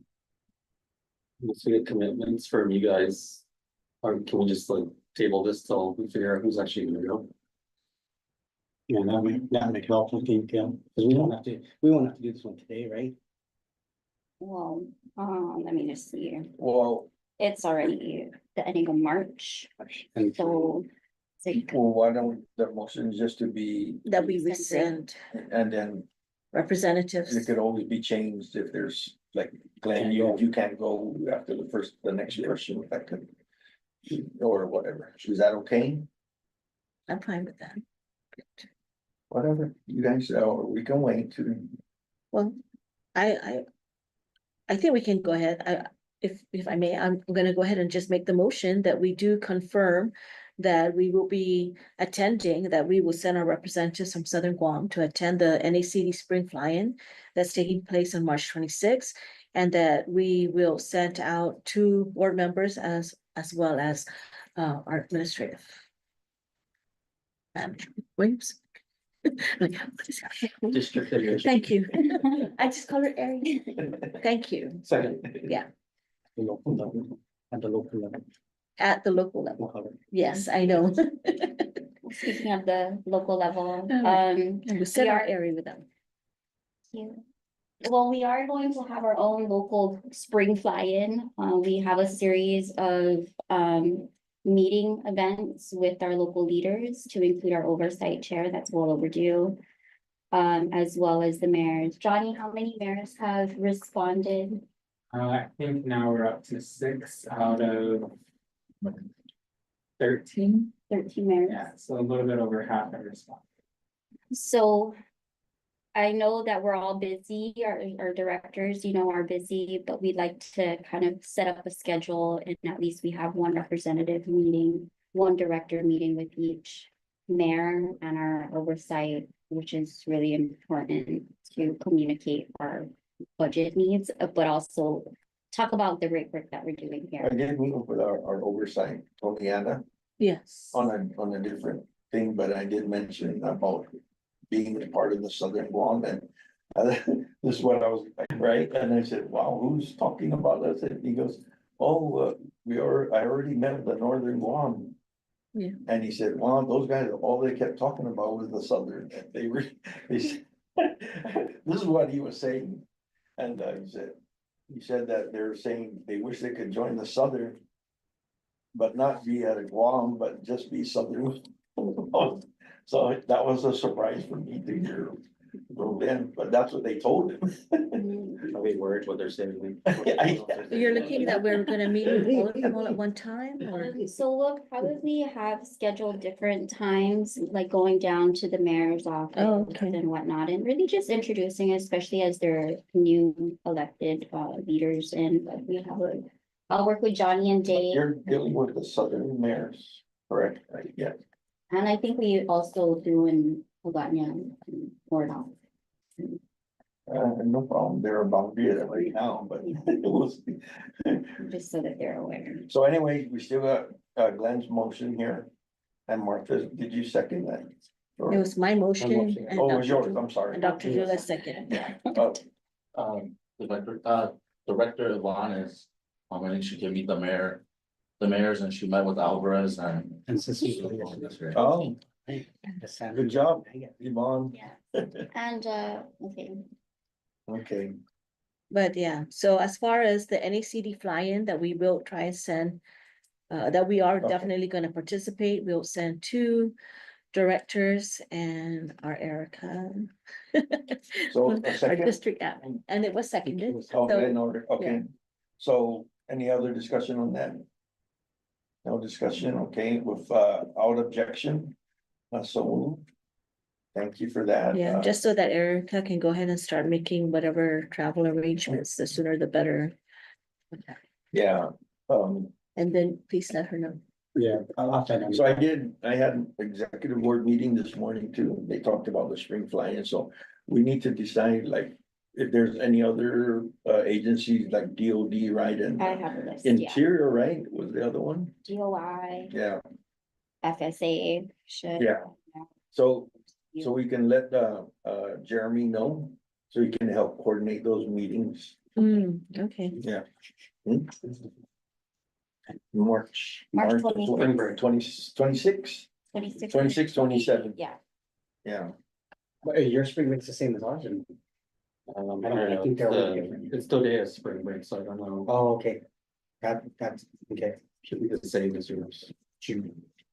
That might be, that's easier. you good? Should be, but I mean, let me just. Yeah. Okay, Director Yvonne's raising her hand, oh, okay, thanks. sorry. No, good eye. Go ahead, Yvonne. I just wanted to make a comment because I spoke to Mayor SWCD and Mayor Alvarez of Agate Sumay Santa Rita yesterday. And Mayor SWCD, he is the president of the Northern Marianas Islands and Guam. So they have their own mayor association, and a lot of their initiatives are aligned with ours. So flooding, erosion, farmers, because sustainability is a big thing for them. And so I plan to connect him with Chair Glenn Manglotnya out there in Northern Marianas. And so definitely connecting the mayors, especially with Mayor SWCD, to provide them and the region or Northern Marianas with some of those resources and support. So I just wanted to mention that that he's definitely someone we want to be in contact with. Over. Good. Thanks for taking the initiative there, Yvonne. Yes, thank you. And I'll work with you, Director Yvonne. I do have like a presentation slide and whatnot, so it'll be great to work with you to organize the meetings. If you're okay with that. Thumbs up. Yay. Okay. Okay. Oh, yeah. Okay, moving on to item 9, collateral boards and committees. Do you have anything on that, Sid? You have your notes there, but I think the main thing I want to highlight was that during the NACD meeting, Chairman Joseph Santos I guess, was trying to identify leads for the different NACD committees and subcommittees. And we quickly put it out to them and then they rescinded, so I don't know what the status is. Apparently he's going to speak with you. But if we wanted to decide who's going to represent the South, he recommended one North, one South for each committee and subcommittee. Yeah. But I looked at their list and it's primarily majority their staff represent. The what? Their staff is representing on all of the subcommittees. Yeah. Can their staff even vote on, they're not allowed to vote? Yeah, They can represent, they can sit, but I don't, Yeah, they don't vote. I was gonna ask if maybe being executive, if you could follow up with Gary, because Gary actually approached me about that, like and he, Well, if he, There was a I know, if he misunderstanding. wants you there, then I would just confirm that with him. oh, no, he did say that in terms of, he wanted to move us from natural. Natural resource to legislative, yeah. legislative, and then he said that he would like us to be more involved, because that's the more involved Yeah. committee. In terms of all that other stuff that Joe mentioned, Gary approached me, and he goes, he actually didn't remember, he goes, who's that guy from the north? And I said, Joe, that's there. And he goes, man, I don't think he understands. And then which we did speak about in our Pacific region. And I said, man, are you sure he said that? But that was a day or two earlier. Right. And so I just took, but I didn't, I think maybe you can clarify, because when he said, he put all staff here, and he goes, no, he did say maybe Erica. Only Erica, because he goes, Erica can hold hers. Yeah. That's what he said to me personally, so, yeah, I didn't know I put that, but, Wonder but it was why. supposed to be for the directors. And, but like I said, I was just gonna email or whatever. Yeah, about you and- being an executive. You know, you gotta remember that we're not the only board in the Right. country that wants to be on these boards. Yeah, Yeah. Board members out there, they wanna be on these. Yeah. boards, but I You did, know, and we can't just flood them with staff because, you know. I did approach Joe right after that, like this was when everybody was leaving. And I said, Joe, I said, dude, I asked you about that, and he said, no, and I said, Gary just approached me personally, and he said that you can't, and he put himself in two committees. He said that he told you, you can't, that can't happen. So then they were already talking to me, Caleb was talking to him, and he goes, yeah, I'm gonna pull out of this, and, and I said, in terms of the staff, it's not supposed to be the staff there, We need to check on, like you, what he asked you. yeah, Once he's asking you like that, I think that's already, he even asked me too about legislative, right? yeah, I was gonna move to the legislative, but I haven't heard back from him. okay, You know, I did say earlier that I like the invasive species because that's what really relevant for us out here, is a big thing, right? But he was asking about legislative, and I said, whatever it is, I mean, I don't even mind sitting, because the invasive species is a subcommittee. yeah, that's all, So, you know, I can still be in the legislative, which, yeah. Yeah. So I'll, and it doesn't have to be me, I don't think, he was just saying Guam, he wants Yeah. Guam and legislative, so that could, you could. well, you're a NGO line, you gotta. So we'll follow that up. Yvonne, you wanna say something? She was. Yes, really quickly, I think part of the North's concern, and I guess it could be ours as well, is when you put the names down for these subcommittees and then the re-elections coming up, and I think that's where, part of the non-committing to these committees because re-elections coming up and some aren't going to continue with their term. So that's something Well, to consider. I don't think that's something that they, because you know, all throughout the country, all the different boards have different time frames for elections, so. You know. That's just part of being on our district boards and all that, you gotta deal with those things, so.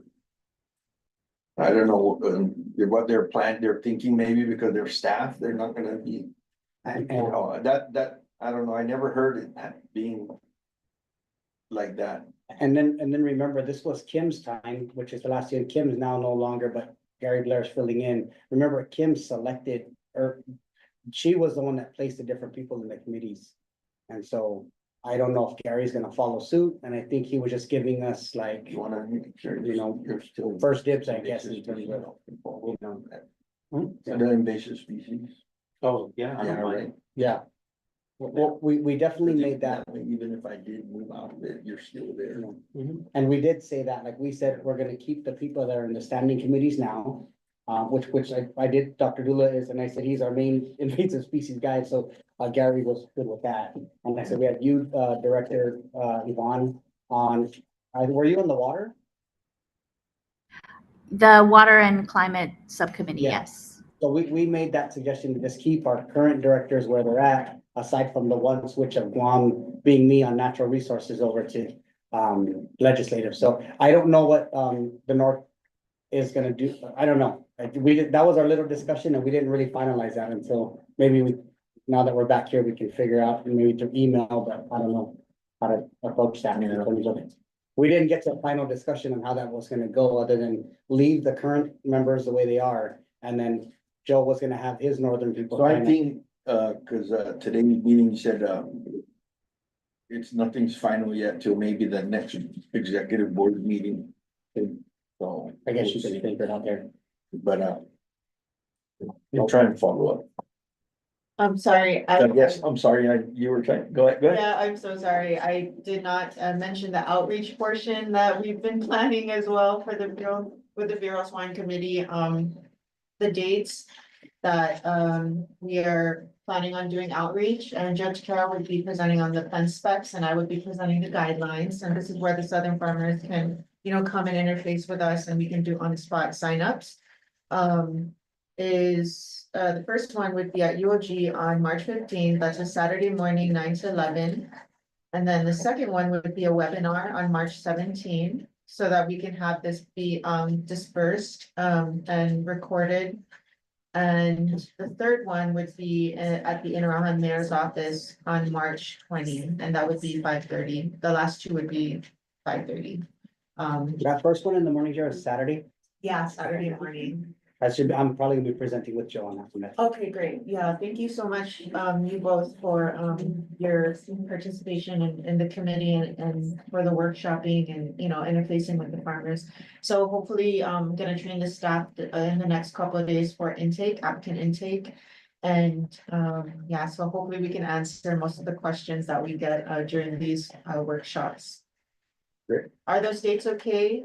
If you can look at it again, and if you have any issues with those dates, then please let me know by tomorrow. Otherwise, that's gonna be on the poster that we put out and give to the mayor's offices, the workshop. I say let's follow.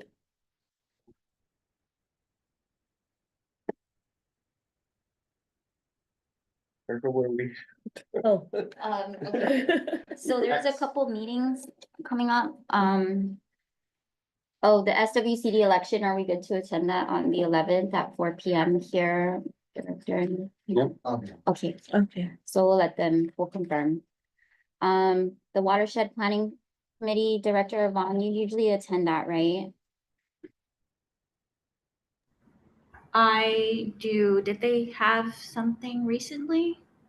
March 12th at 9 a.m. is the next meeting. So I'll plan to attend that. Yes, I can attend that one.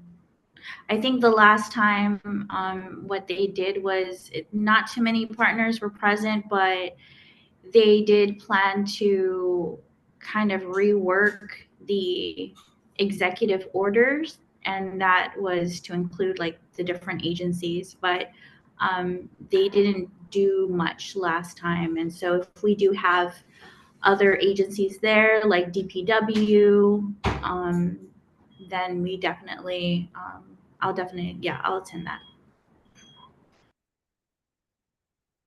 Then the Wildland Fire Committee, that's chairman, right? Chairman.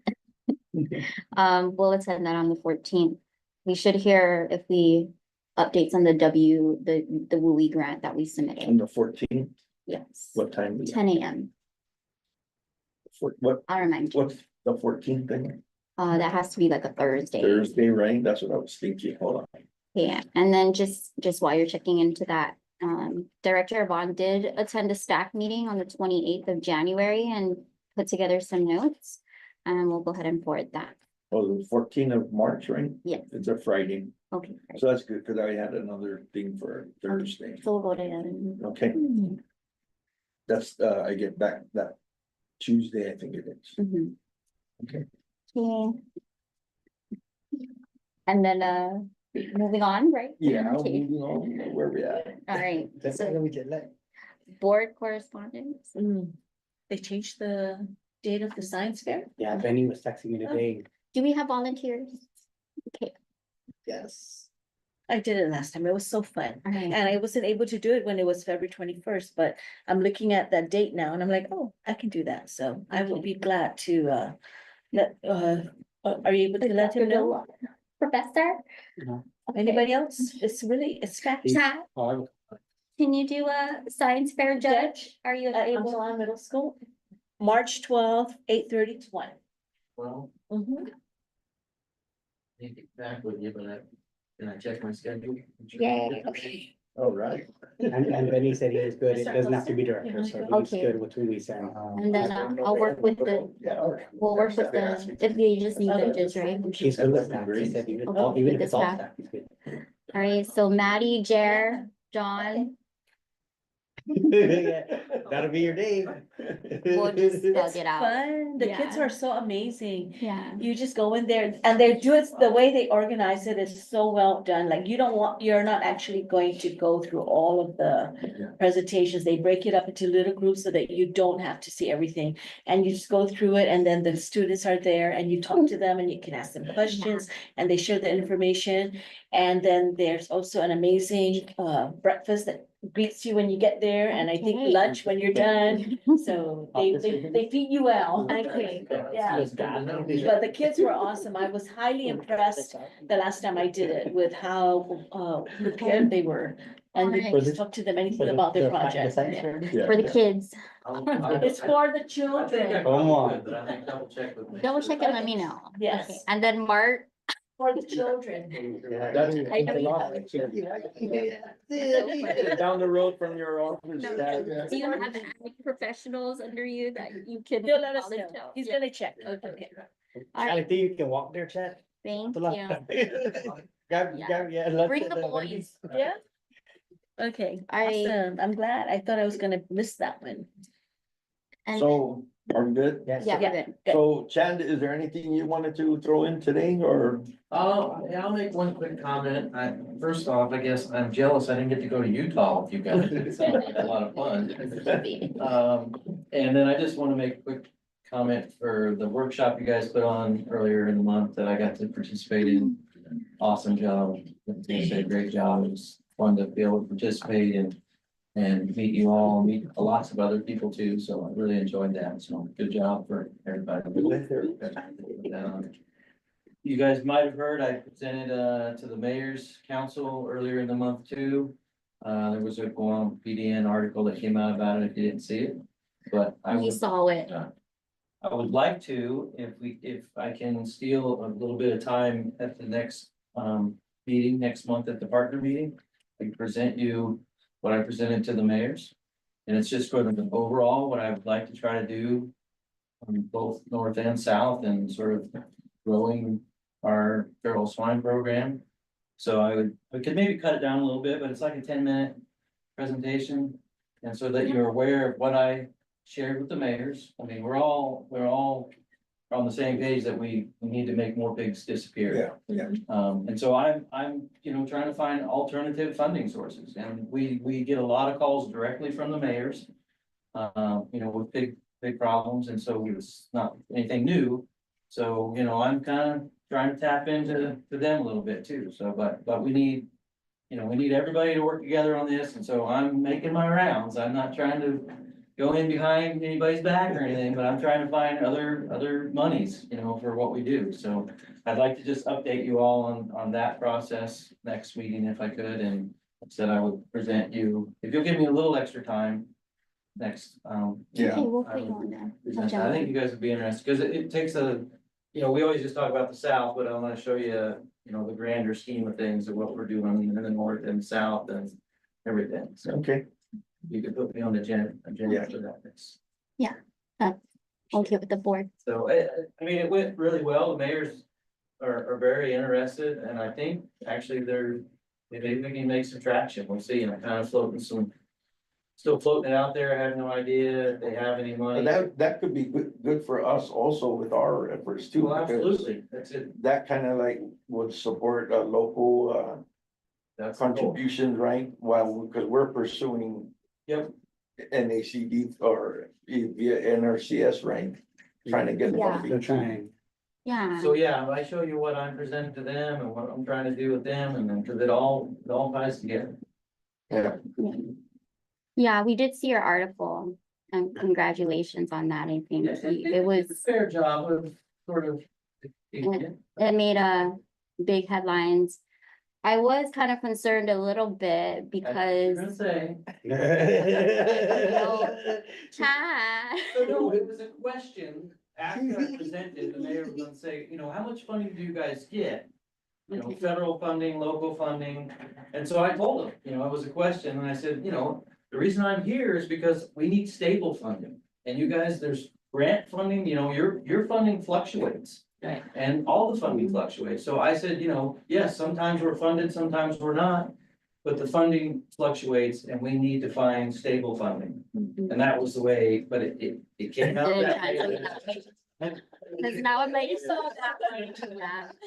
Hey, I was gonna give you credit because you showed up. and you- Yeah. Honestly, that's how it went down. It was one of the mayors asked me the question after that, and so it wasn't in my presentation. I didn't put any funding slides up at all, but after my presentation, they asked me, how much money do you get federal money, and where's your other money? And that's kind of how I answered it. Yeah. But otherwise, the reporter did actually a pretty good job of depicting everything, I thought. But I knew when I read that you were gonna get it. Yeah. Well, It wasn't as bad as it sounded. Well, I didn't read it, I heard about it, and I kind of defended him right about. You did. Yeah. The way. it was. Cause I went to her too and I was like. Then, yeah, so. That's how it went down. I swear. Yeah. But I saw the article and I was like. But still, we you still know, want to bring it up, I guess. Exposure, Yeah. for the program, and there's interest there, and the bottom line is we need to pool all the monies we can get together to make more pigs disappear. And that's the Right. bottom line. We're all in agreement of that. And I would like to, in fairness, like, I would like to be transparent, because sometimes we don't know all the inner conversations, and I will say the last spring flying we went to together, we actually met in the NACD office with the APHIS Yeah. state, Yeah, my basically, boss. Yeah. your boss, Yeah. right? And so and Dr. Buck was on, I don't think Collins was on, but, No, or Aaron, yeah, I don't think Aaron was on, but it was Buck, right? And so Yeah. we were sharing the sentiments of how Ari presented, the three-prong approach that we're doing is, we're just trying to find different avenues, because what we're doing right now, no disrespect, I'm just saying it's not quite fixed, it's not getting any better, so we're trying to find other avenues. And so that was kind of us saying, Yeah, we're trying so- to find different approaches. So we're in the spring fly-in thing, and we meet your boss, and we're gonna have a meeting, maybe you would be the one Yeah. to talk. Via Guam. Yeah. But it was highlighting saying, we're trying to get money, but we're just a small entity in and of ourselves, and so it was putting the onus on him out there to say, look, you need to find funding elsewhere, right? And so it kind of was just more coming full circle, so. Well, and that's where I think you'll appreciate what I want to show next month, Lynn. Sure. Because I want to show you kind of what, I've kind of changed. To come here, I have a lot of past experience, and so I'm taking my past experience with the work that I did in the States and bringing it here, because a lot of it's very applicable. So I've changed up a little bit of how we're doing things, and I think you'll appreciate it. So part of that was my vision going forward, and how we can use the funds we have, and how we can improve our program, and how we can kill more pigs. Yeah. So there's more than one way to Yeah. Right, kill yeah. pigs. And then that's the thing you said the first time when we met you downstairs, so there's more than one way, so that's good. I'll shut up because we've already been Yeah. very long, Okay. but that wasn't my fault.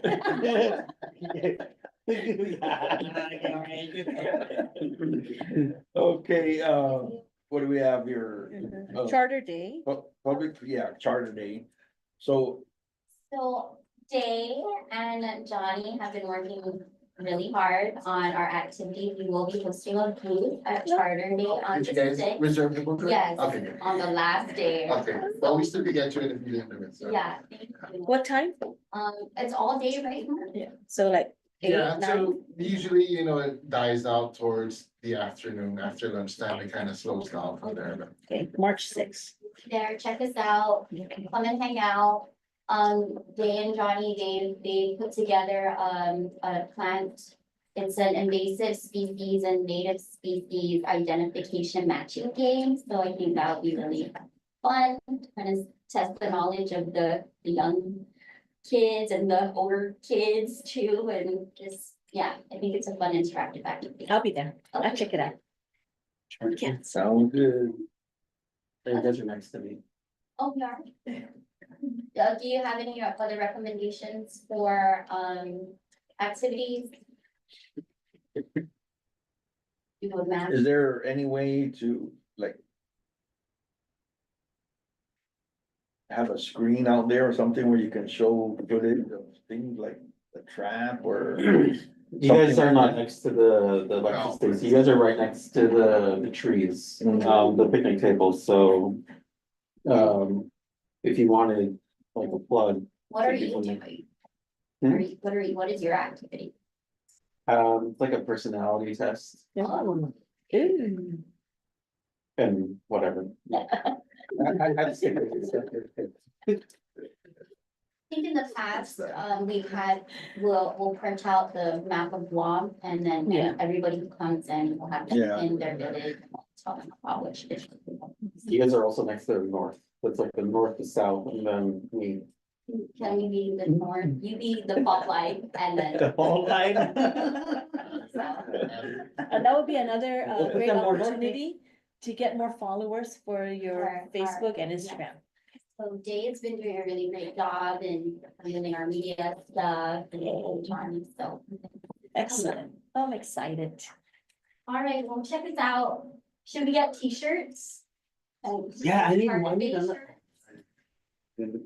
You want the UOG ones, or? Yeah, such Carter Day or? Yeah, they have them at the bookstore now, so you can get Okay, them so for the stuff. to approve, right? Yeah. Yeah. Can I? Shit. Is that real? Is that legit? You guys want?